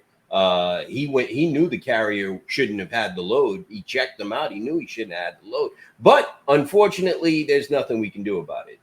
Carriers are totally responsible for safety, not the broker. That's what the federal government says as far as the Motor Carrier Act of 1980. So get the hell out of here. Go back somewhere else. There's nothing we can do about it." So, Chris, you're exactly right. Federal law supersedes state law. It did in that case in the trucking industry. In that particular case, Well, in Walker's case, he did nothing wrong based on federal law. He was within. He was clear. That's exactly why I brought it up. Is he did nothing wrong by federal law, and with Minnesota's law, it's very vague, so they should be going to the federal law. That comment right there is what says it all. Oh, You can't make I an believe the example. judge will be. I believe the judge would have to do that in this case. You know, after hearing all of the evidence and everything, I think he would need to refer to federal law if the state He statute is does, vague. but at the same time, the defense has to bring it up.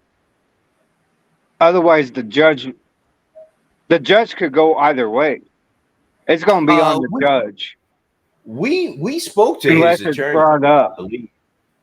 We spoke to his attorneys in a Twitter space. He can't say much about the case, but he does seem like a smart guy. Yeah. There's also a congressman, a state. I believe he's a state senator involved in it or something. Shane Yeah. Macklin. Is that? Yeah, is that Shane Mecklin. But you know what's Yeah. interesting? If I put this case in front of Michael Cardoza, who used to be a prosecutor for many, many years, that's why he's such a great defense attorney. He probably would be able to look at this and find the off ramp, just like you just stated. I'm sure he's been down this Yep. road before. Exactly. And he'll know exactly what to do and to put the nail in this and just send it home. Yep. What about Matt? Now that we got you here, don't try to escape, bro. What Okay. I thought I was being pushy, but all right, I'll hang out. Nah, brother. Hey, you know, you guys cover a lot of ground at MAGA Mission. What about the trucker in Canada whose kid died from the COVID shot? Can you talk about that situation? The guy that's a trucker in Canada and his son died. Yeah, a healthy kid. They made him get the COVID shot to play football or something like that, and then he died like 2 weeks later or a week later. You know, I saw that story, but I don't know much about it. And then now you're dealing with something in Canada versus here, because you're saying that it's in Canada. I know that Canada, their whole system is a little bit different, but it's a good look at what we might be looking at here in America in the future. But no, that's not something that I'm familiar with or I know much about, regretfully. Yeah, that guy's by the way, that guy's a trucker. He contacted me later on after that space and thanked me. I put his information in the group for people to donate because you know it's sad. Like you know, people get in trouble, and these courts and these prosecutors, they're very smart. They check them out and they see if they got money, you know, and if they don't have money to hire a high power attorney, they go right after them. You know what I mean? And you know, if they got money, they work it out. You know what I mean? And it's sad. That guy's in the same situation, but he was able to find a good attorney that took his case pro bono, and he's fighting that. Yeah, I think he got they're gonna probably win that. That case. Wow. Well, it's victories like that change the narrative, right? It's small little victories like that becomes a precedence that you can turn back to and say, hey, this case ruled like this. Why aren't you know, in this? So it starts the pathway. And I know there's a lot of vaccine injured people out there. We also, before we started talking about other things, I'm sure if you were on Twitter, everybody knows the vaccine injuries and things that were going on. That was like a huge topic. Every space was talking about it. Trying to trace down the effects of the spike protein to shedding and maybe home remedies, how to make chloroquine at home or whatever, you know, ivermectin, getting that medicine, even though your doctor won't prescribe it to you, finding other avenues for homeopathic remedies to fight That's what they've been the doing virus. out here with the ivermectin. A lot of the out here they'll get it at the feed store. You know. Well, the issue we're facing with is we went through all that tragedy, right? All that heartache and all that lockdown stuff, and it looks like we're having another. It looks like they're ramping up for yet another winter. They want a winter of death. Oh yeah. They can't wait for it. So I think, and we're getting close to, they're rushing in a new lockdown thing coming pretty soon here, I feel. Matt, what is your next show? When are you going to be on again? gonna be on again? Tomorrow? Well, I sit in on a lot of shows. Sometimes I'm working while I'm there, and I'm just there for support, and I'm listening. But my actual space that I usually run, that's just me running it as a host, would be Saturday at 10 o'clock Pacific Standard Time. But I used to hold the funny thing is the drive at 5. I used to do a thing called the Daily Driver every day, and so the drive at 5 is kind of, that's Sean Strom's room now. But I used to do a drive at 5 instead of not really at 5. I'd started around 2:30, about 5 o'clock Eastern. But yeah, that was a great time, and the drive at 5 is great. I sit in on that show every day. It makes me really happy. We listen to some music, we joke around, kind of let off some steam. Marlin Space is we have fun in Marlin Space too. It's even a little bit more action oriented, and it's also on the topics going on in the world right now. There's a lot of really in-depth things going on in Marlin Space. And then when we get to Saturday and Sunday, it's kind of like that's my time to really just get really focused on voting, election integrity, voting, and getting back to the basics, just bringing it back to the basics. Yeah, I think Saturday's a really great space. Sometimes we have Scott Pressler, sometimes we have other people in there. You never know what you're going to get. I just open up but last time we opened up, actually, last few times we've been getting a lot of people that are running for office in there. So that's good. That's good. Can I make a suggestion? I know, Sure. Chris, I think you wanted to make a comment, but No. Matt, I think you should do YouTube and Facebook Lives and stuff like that. I think you're very good at it, and you have a natural hosting ability, and you're very knowledgeable about a lot of issues. I think you should definitely consider doing it a lot. Oh, Carmen, yeah. That is my comment I wanted to make and my suggestion. Oh, as my well, Carmen's she's my woman warrior, man. We go everywhere together, and I always have a really great time with Carmen and also Gypsy. What is coming up, and I didn't really talk about this too much. I haven't told too many people, but we're talking to Jake. I think it's Jake and Jelly, the shaman. Jake, the J6 shaman. So we're maybe going to hold a space with him soon, and that should be really interesting. He's got a lot of stuff that he talks about.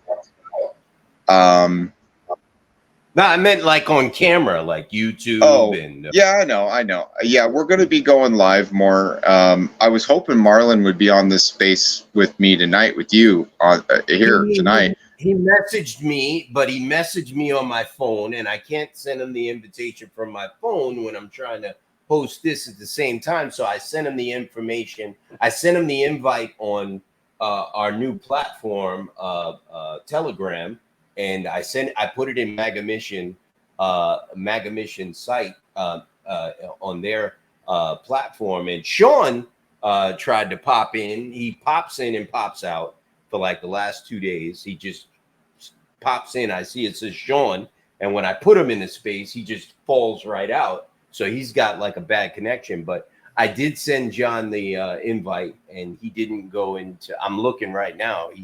He didn't go into Telegram. Yeah, we are working really hard, and I talked to him on my way home, and I talked to him. It sounded like he was pulling into his driveway, spending time with his family, stuff like that. And there's going to be many spaces there. There's going to be many days ahead of us where we're going to get time to spend time together. But today, I really wanted to make the commitment, and I made that commitment to come see you and visit you today, because I had to do it, because if I don't do it, I'll just keep working and I won't look back. And I had to stop and say, you know what, this is important to me. I got to get in there. And last week I was like, oh, I didn't make it. And then the next day I didn't make it. It's like, so this is just one of those things where I told John, the Twitter spaces are great and everything, but we're going to need to start going live. We're going to need to start stepping from behind the avatars And the process. See, here's the thing: when we took up the MAGA mission thing, I knew that there would be people out there that may not be so happy, right? And that proved to be true. Just like I thought, we were under a lot of attack, you know, from people coming in trying to mess with us and doing things.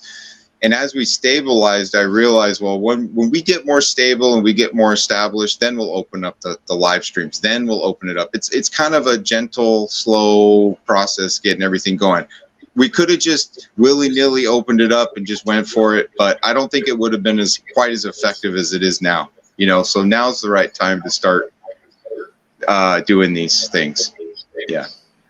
Carmen is really typing here. These are all her comments. I sent her an invitation to Telegram, and I put it also in the Facebook Live. If she wants to come in, she's always welcome. And you as well, Matt. You guys have an open invitation to come in whenever you want, anytime you want. Wow. We got a real special guest right now. I hope she connects.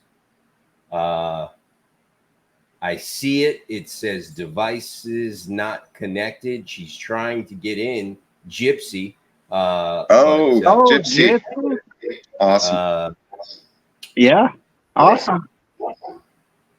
You know, we got real connection issues out here in this country.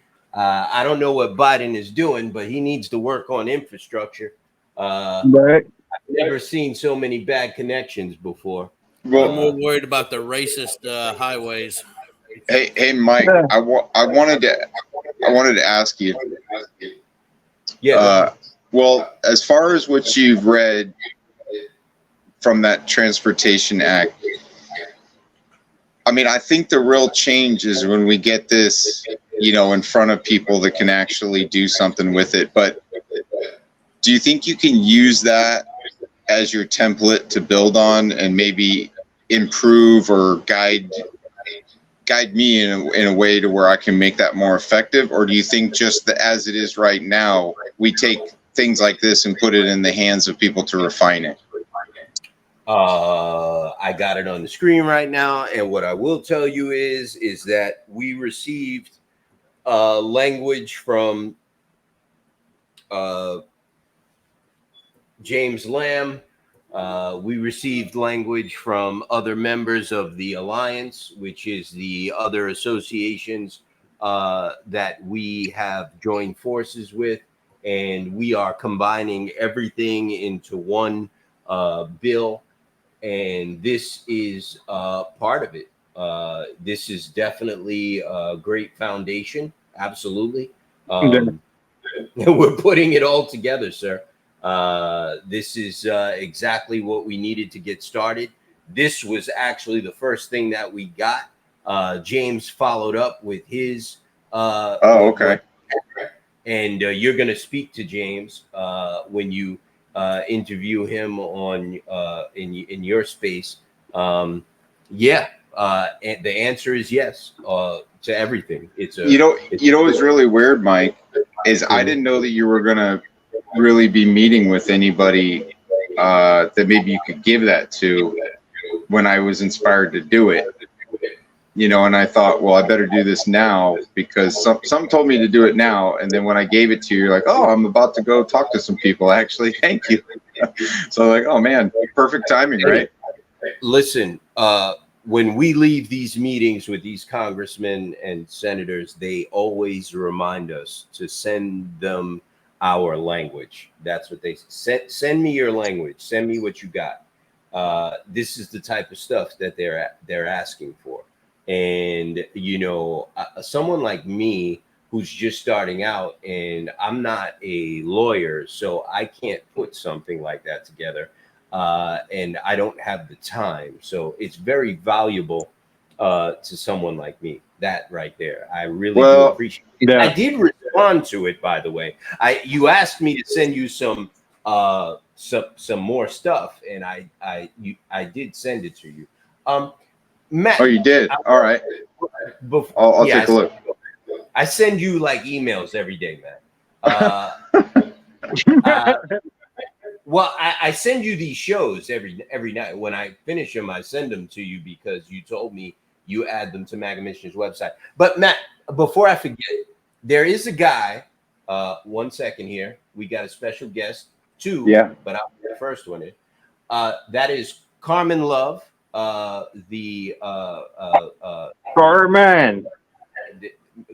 we've got Matt Miller from Maga Mission here. We've got Shane, Chris, and me. And Gypsy was trying to come in. So say hello. Oh, Gypsy gets the connection. Hello, everyone. Sorry you can't see me. Hey, Hello, Carmen. guys. Hello. I know I heard Gypsy and I was coming, so I had to come in. MAGA, how are you, Matt? Mike, everyone, how you Doing doing? good. Good. Good to see you, Jip. Good to see you, How you Carmen. doing, Gyp? Or Carmen? Matt, Jim Bannon. Are you familiar with that name, Jim Bannon? Oh boy, yeah, I am, and I've actually had a meeting with Jim Bannon to go over his QR code stuff and what he's working on.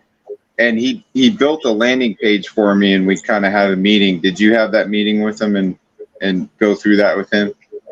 Matt, I am not a computer savvy person. My 9-year-old knows more about computers than I do. He actually pretty much built this monstrosity that I'm sitting in front of right now. And Can you I screen have share no it? idea. Yeah, So I have- basically, he should be running the show? Well, Is that you know, what he- you're saying?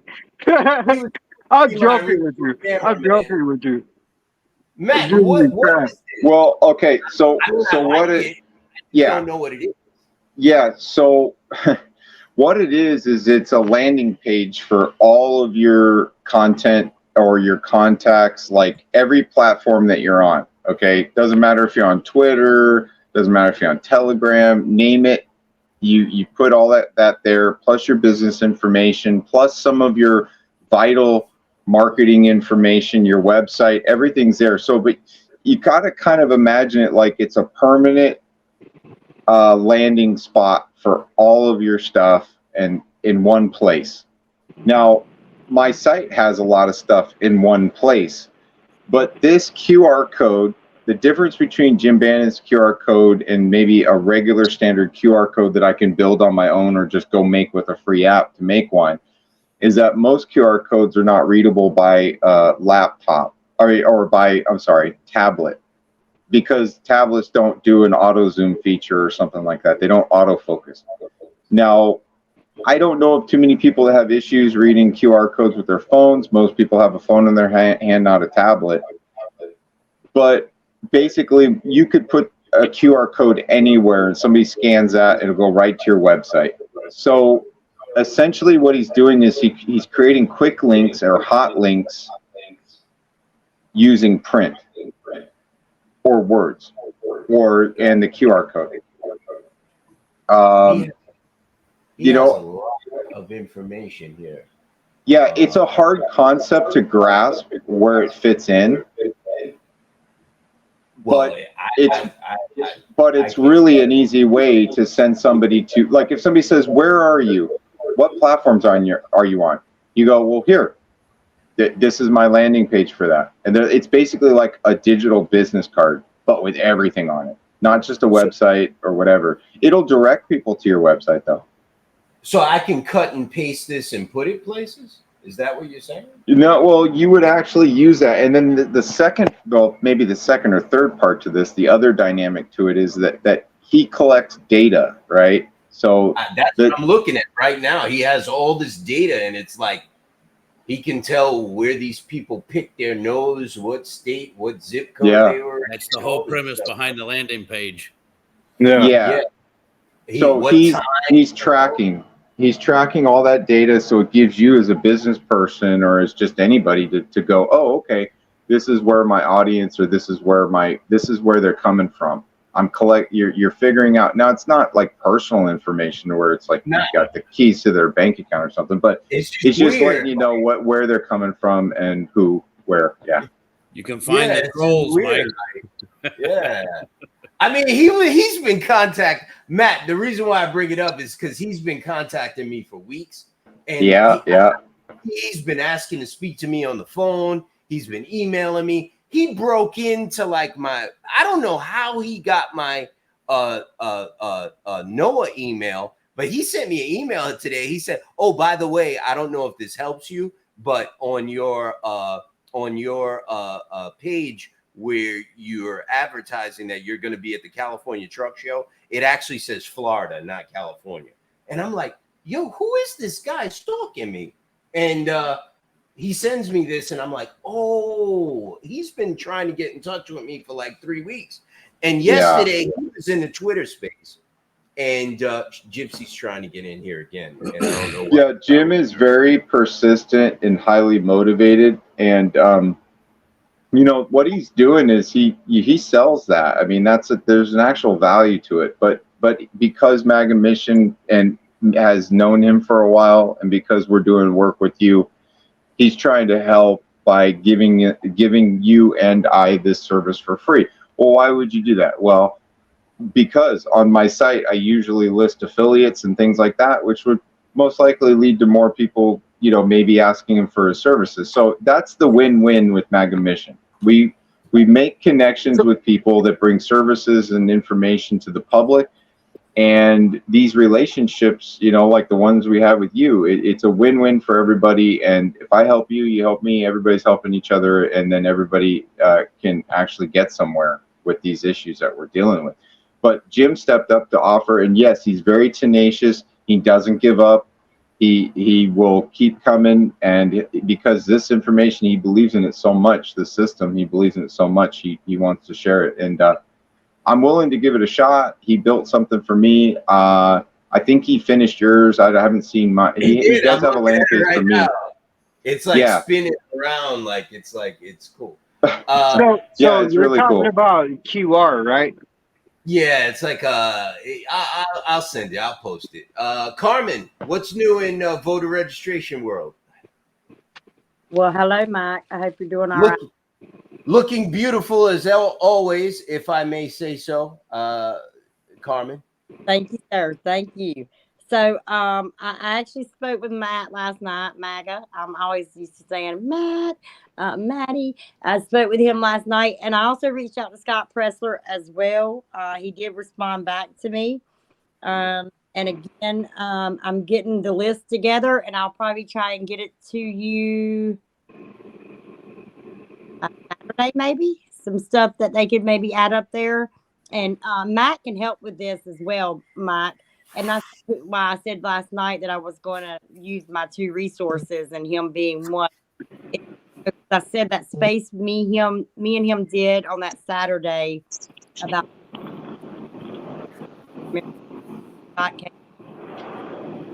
Carmen, your microphone, I can't hear you. We lost you at Saturday, Carm. Okay. Sorry, guys. Can you hear me? No, you're good now. Yeah, I hear you now. All right. So I was saying, I spoke with Matt Saturday, the Saturday Space Matt that we did, and Scott Pressler came in. It was a really great space. It was like a 6-hour space, but it was really good. And that's some of the things that I want to get to, Mike. I talked to him about it. And so I'll have to try to get that to you by maybe Saturday. But other than that, everything's going great. Great interview on Tucker Carlson tonight. Great. It was a beautiful day, and I'm blessed to be here. So it's good to be here with you guys. Thank you for showing up. Thank you for being here, Carmen. We always love having you, and you have an open invitation as well. Please come on anytime. I believe that what you do is of great importance to this country, and we definitely want to get started on a real big push getting truckers registered to vote. And we definitely need your help with that. And we appreciate the help that you are giving us because you're very knowledgeable in that area. And we are not. That is one of the things I wanted to touch on, and I'm glad Matt is here. Matt, I know we've been on for a long time. I think we've been on for an hour and a half, and I know Shane and Chris probably got things to do. Shane, what beer are you on? Number 6 or 7? Or I kind of lost count. I plead the fifth. You plead I the played fifth. the band. So I think that's number 7. Chris hasn't jumped on his car and went to the store yet. He hasn't. Did you go to the store yet, Chris? I don't know. I went before the show. You got prepared tonight. Yes, I did. Carmen, is there anything else you wanted to add? Any other information? Yeah. Absolutely. So tomorrow Please. morning at 6:30 Eastern, a.m. at 6:30 Eastern, I will be hosting a show, and it's just going to be some basics on who, what, and who, how, and what MAGAmission.org and how it came about, who it came from, the work put into it, and where we are today, and what our missions are, and what we're going to be doing. That space will be hosted on Twitter, and so I hope to see everyone in there. And of course, I would love Noah to come in if they can, because y'all are a big part of that as well. So love you guys. Love what all you're doing, Mike. Appreciate what you do and whatever everyone's doing out there. The truckers for our children and putting forth the effort to come forward to vote, register voters, get registered, etc., to save our nation. God bless you all. Love you too, Carmen. Did you say 6:30? Uh-huh. A.M. Yes, sir. Eastern? Yes. Eastern? Mm-hmm. Okay. Do you have all the information for the Twitter space already set up that you could? Yeah. So if you could send it to me, I'll post it in the group to make sure that everyone sees it. All right. No, Cool. I can tell you right now that's way too early for me. That's like 4:30 my time. So, yeah, you're gonna I'll be be seeing me asleep. watching the recording. So, I am a busy father at that time, so I will definitely be up. So that's around the time my alarm clock goes off because I got to help get the kids ready for school. So I will definitely be there. Please send the information. And I know there's a lot of other people in the group that'll be there as well. Shane, are you sending me text messages here? Yeah, I just sent you a message, basically just asking any links for MAGA Mission, anything that Carmen's got, anything associated with Noah. I mean, if I can get it, I want to ask permission before I put them up there, but I've got websites for my businesses. I'd be more than welcome to put them on there if you guys wouldn't mind. Yeah, we have artwork that you could use, like our MAGA Mission banner. If you want to make links and stuff, pretty much everything. The house is magamission.org. I mean, that's where we link everything to everybody. So we can do mutual links. We can set something up, and yeah, I mean, really, it's all about just making those connections. Putting them together. nope. Sounds good. Yeah, Noah, you put Noah on there too? I've got Noah. I mean, I've got Noah's You got Noah on there? logo Okay. and stuff on there. I don't have links to it yet, but I figured if I can get links to everybody, I mean, I got 3 different business websites that I've got up. So, if I can add, if it shows some exposure, I'd be more than glad to add them to it. Every little bit helps.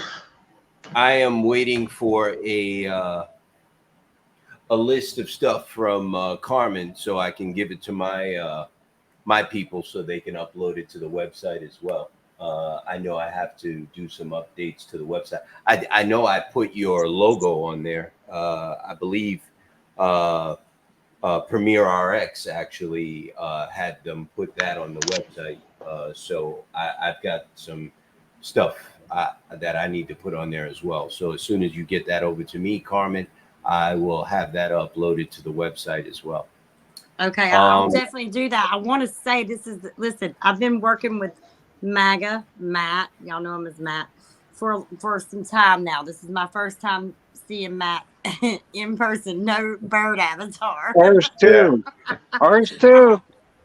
Yeah, I have to actually, talk to Carmen, Jeff a I little I bit. told everybody this is the first time I've been on video in years, maybe 10 years or more. Yeah, first time I've been, Wow. and I chose to be here with you, Mike, You for that see, and moment. I appreciate that. You see, it doesn't hurt, man, and it's a lot of fun. It's the second best thing to be in person, and it's fun. Yep. You know, we do it every night. We get together, shoot the shit, and go over trucking stuff and other issues. And you know, what else would we be doing right now? Like, Yeah, you know, it's fun. Netflix? No, Netflix. It's all crap on there. Like, it's nothing to watch. So, you Yeah. know, But tonight anytime they got you the guys- debate on, but that's being recorded. So Well, this is the news with MAGA Mission and what's going on Twitter, and here is the news now. I mean, the people Exactly. are the news. no, this is the factual news. That's the key. Yeah. This is the facts of what's There you going go, on Shane. in the country. The stuff you see 100. on the TV, that's all, you know, micromanaged to an agenda. So this right here is Yep. what's going on in the country. Yep. It's facts. We don't bullshit. The people.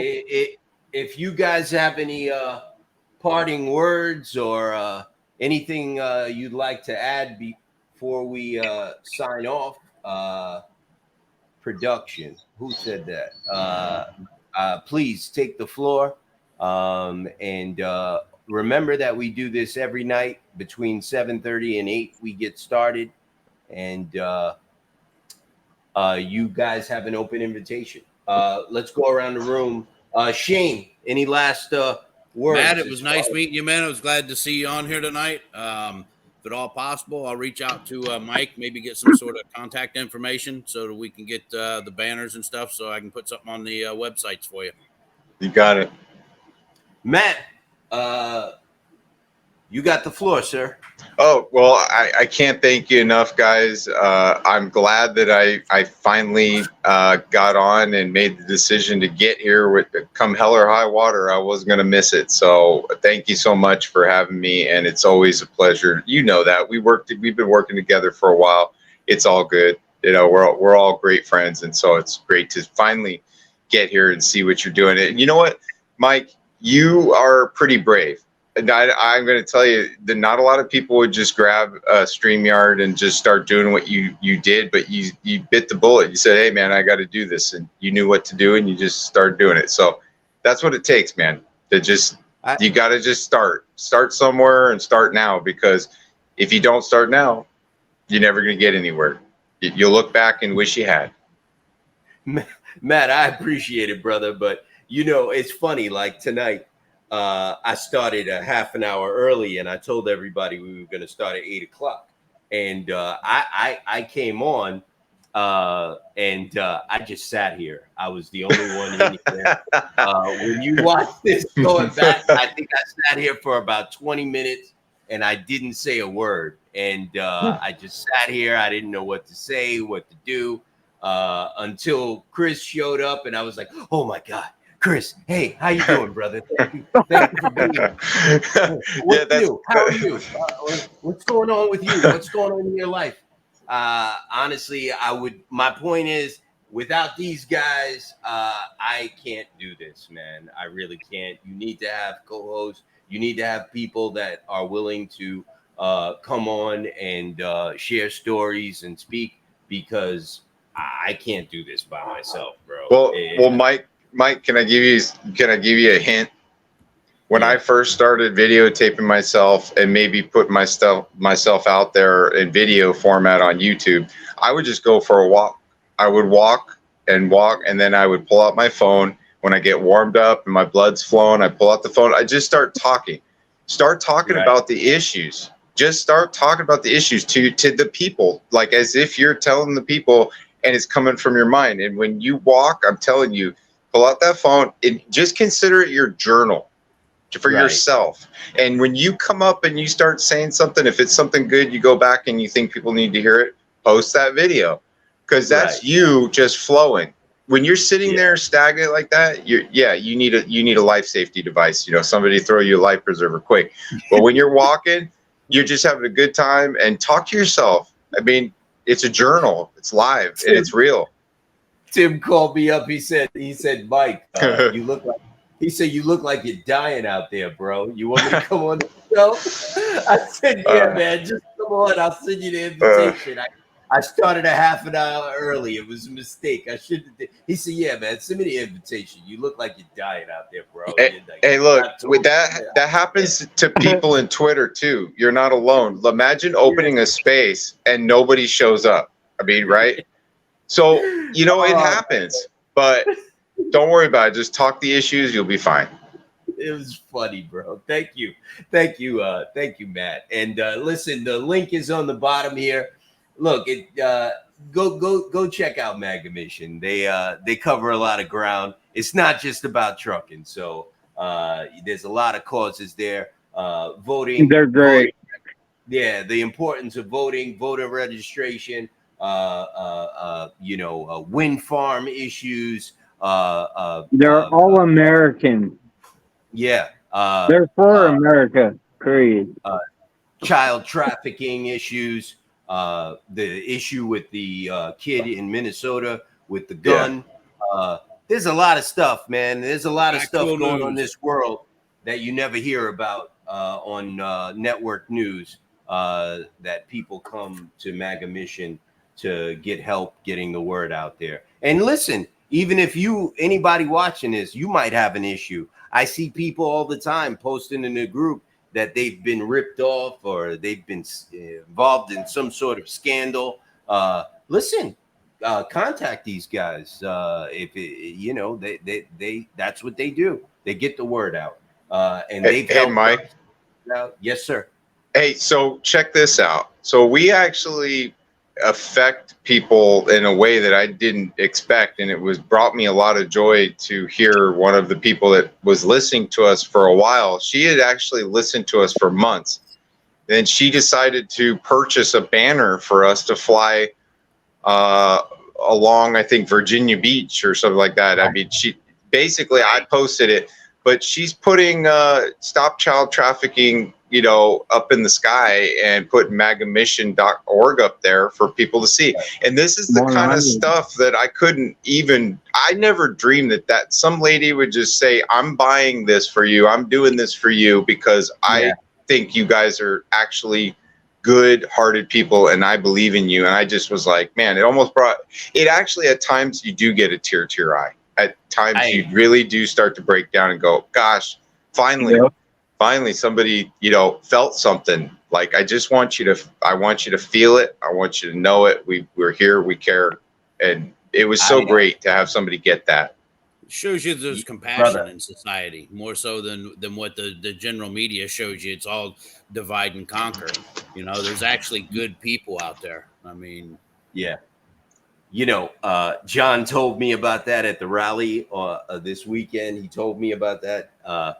And he mentioned it again to me. And that's great. And I hear you, man.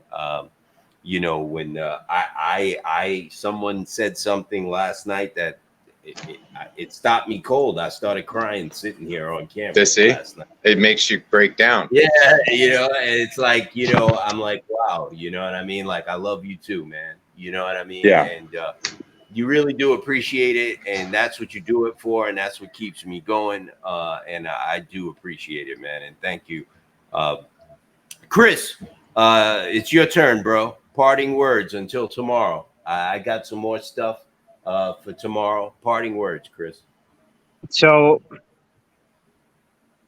I just want to thank Matt, you, Mike, Carmen. You guys are bringing it. You're bringing it all together, and it's showing. I mean, look at, whoever donated that banner to MAGA Mission. That shows it. That shows you're bringing it. And with Noah, Noah is getting known by MAGA Mission, by our Facebook group, by everything. We're getting known because I can see it because I promote Noah like all over social media. And the feedbacks that I get, I know they hear about us. And I've even Yeah. seen it in brokers too. When brokers call me and I tell them about that I'm with Noah, yeah, they know. They're like, "Oh, you're with Noah? Yeah, we ain't going to talk to you." Hey, well, hey, brother, man, So, we appreciate you, bro. yeah, I mean, we all. It shows that we just have to come together and find a common ground to come together and fight all of this. Everything that's going across America, it doesn't matter just trucking. It's everything. The economy, the uh the wars, everything. We just have to come to common ground and prove that we can fight this. Got to I agree. stop letting them divide and conquer. Can I Exactly. can I say one thing real quick? I'm sorry for jumping in, but Noah and Go MAGA for it, Matt. Mission, we are posed so well to make an impact across America together as a team like no other. Okay, the between MAGA Mission and Noah, we have the ability to get a message across America on every highway, everywhere. It's gonna have a huge impact. I believe it will. And I think there's no two people that are more posed to do this and better equipped than Noah and MAGA Mission. And I think that's going to be the future. And I know Mike sees it too. Maybe not, but I think he does. No, No, exactly where I was brother, trying to go with I'm with it, Matt. I mean, Yeah, I'm with you, 150%. And Why do you think I we're believe- here? exactly. To add to that point, I believe that as long as we continue to align ourselves with like-minded people that are all pointing in the same direction, it's only going to get better and stronger. Yep. And I think Shane made a comment about divide and conquer. That is the premise of the Motor Carrier Act of 1980, Shane. Oh, absolutely, 100%. That's why it was so successful. For 43 years, you haven't been able to get rid of it because that is basically what it is. It was They divided us and they tried to conquer, but now we're fighting back. They It's did. created hate amongst the industry. You know? It was an ingenious piece of legislation, man. I believe the CIA probably had something to do with it, man. It was ingenious. They got together and they said, listen, let's figure out a way to put these guys against each other, and we will control the surface transportation industry forever. We'll end all of our problems. Let's figure out a way to put these guys against each other. And that's exactly what they did. And it's been successful for 43 years. It was a And way you to get can their even pocket see it now. filled. Yeah, It was a you way can to get even their see it pocket now. filled. Yeah, you can see it now in the Facebook group.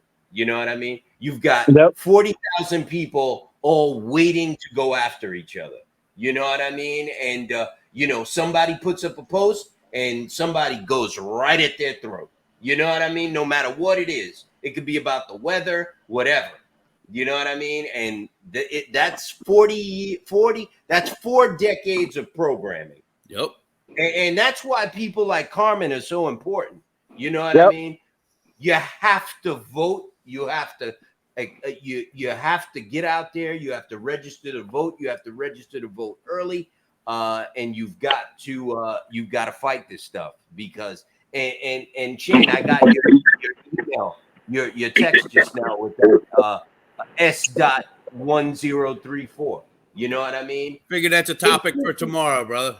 Exactly. They sneak it in. You know what I mean? And you got to be careful because when you're not looking, they'll sneak this stuff in. They'll get co-sponsors. And the next thing you know, you got an ELD in your truck or a speed limiter or whatever. Carmen, please close the show. You have the floor. Thank you.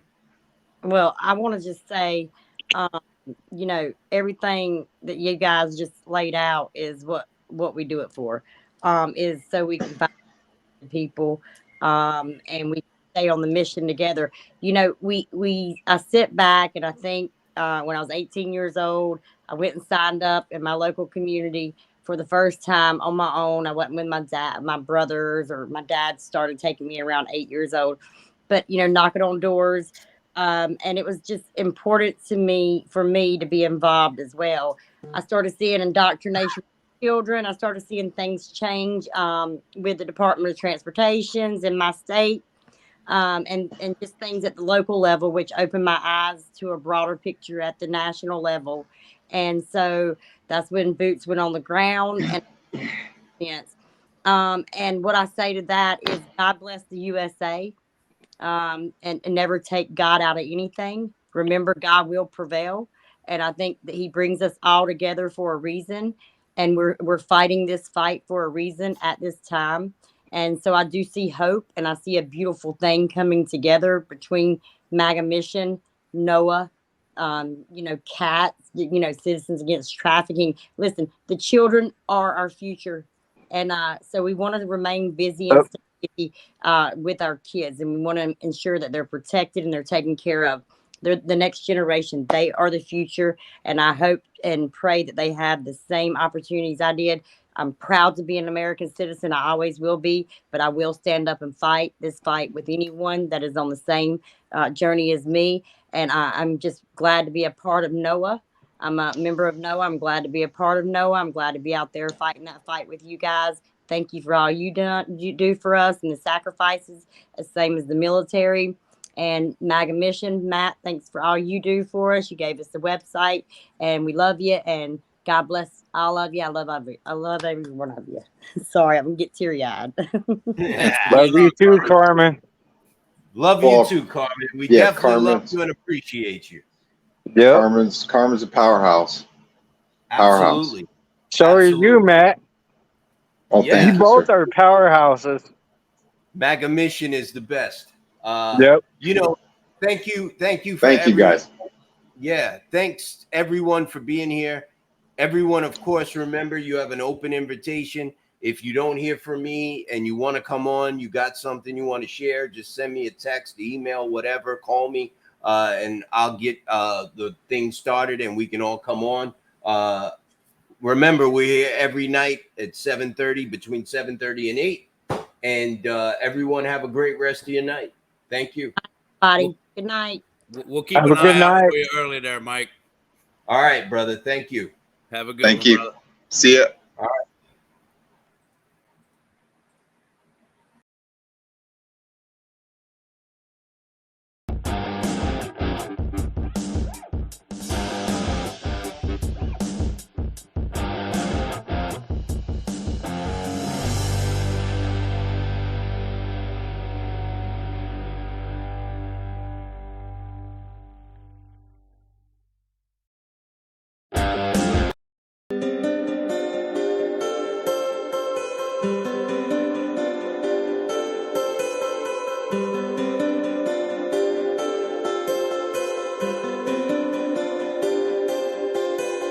Thank you.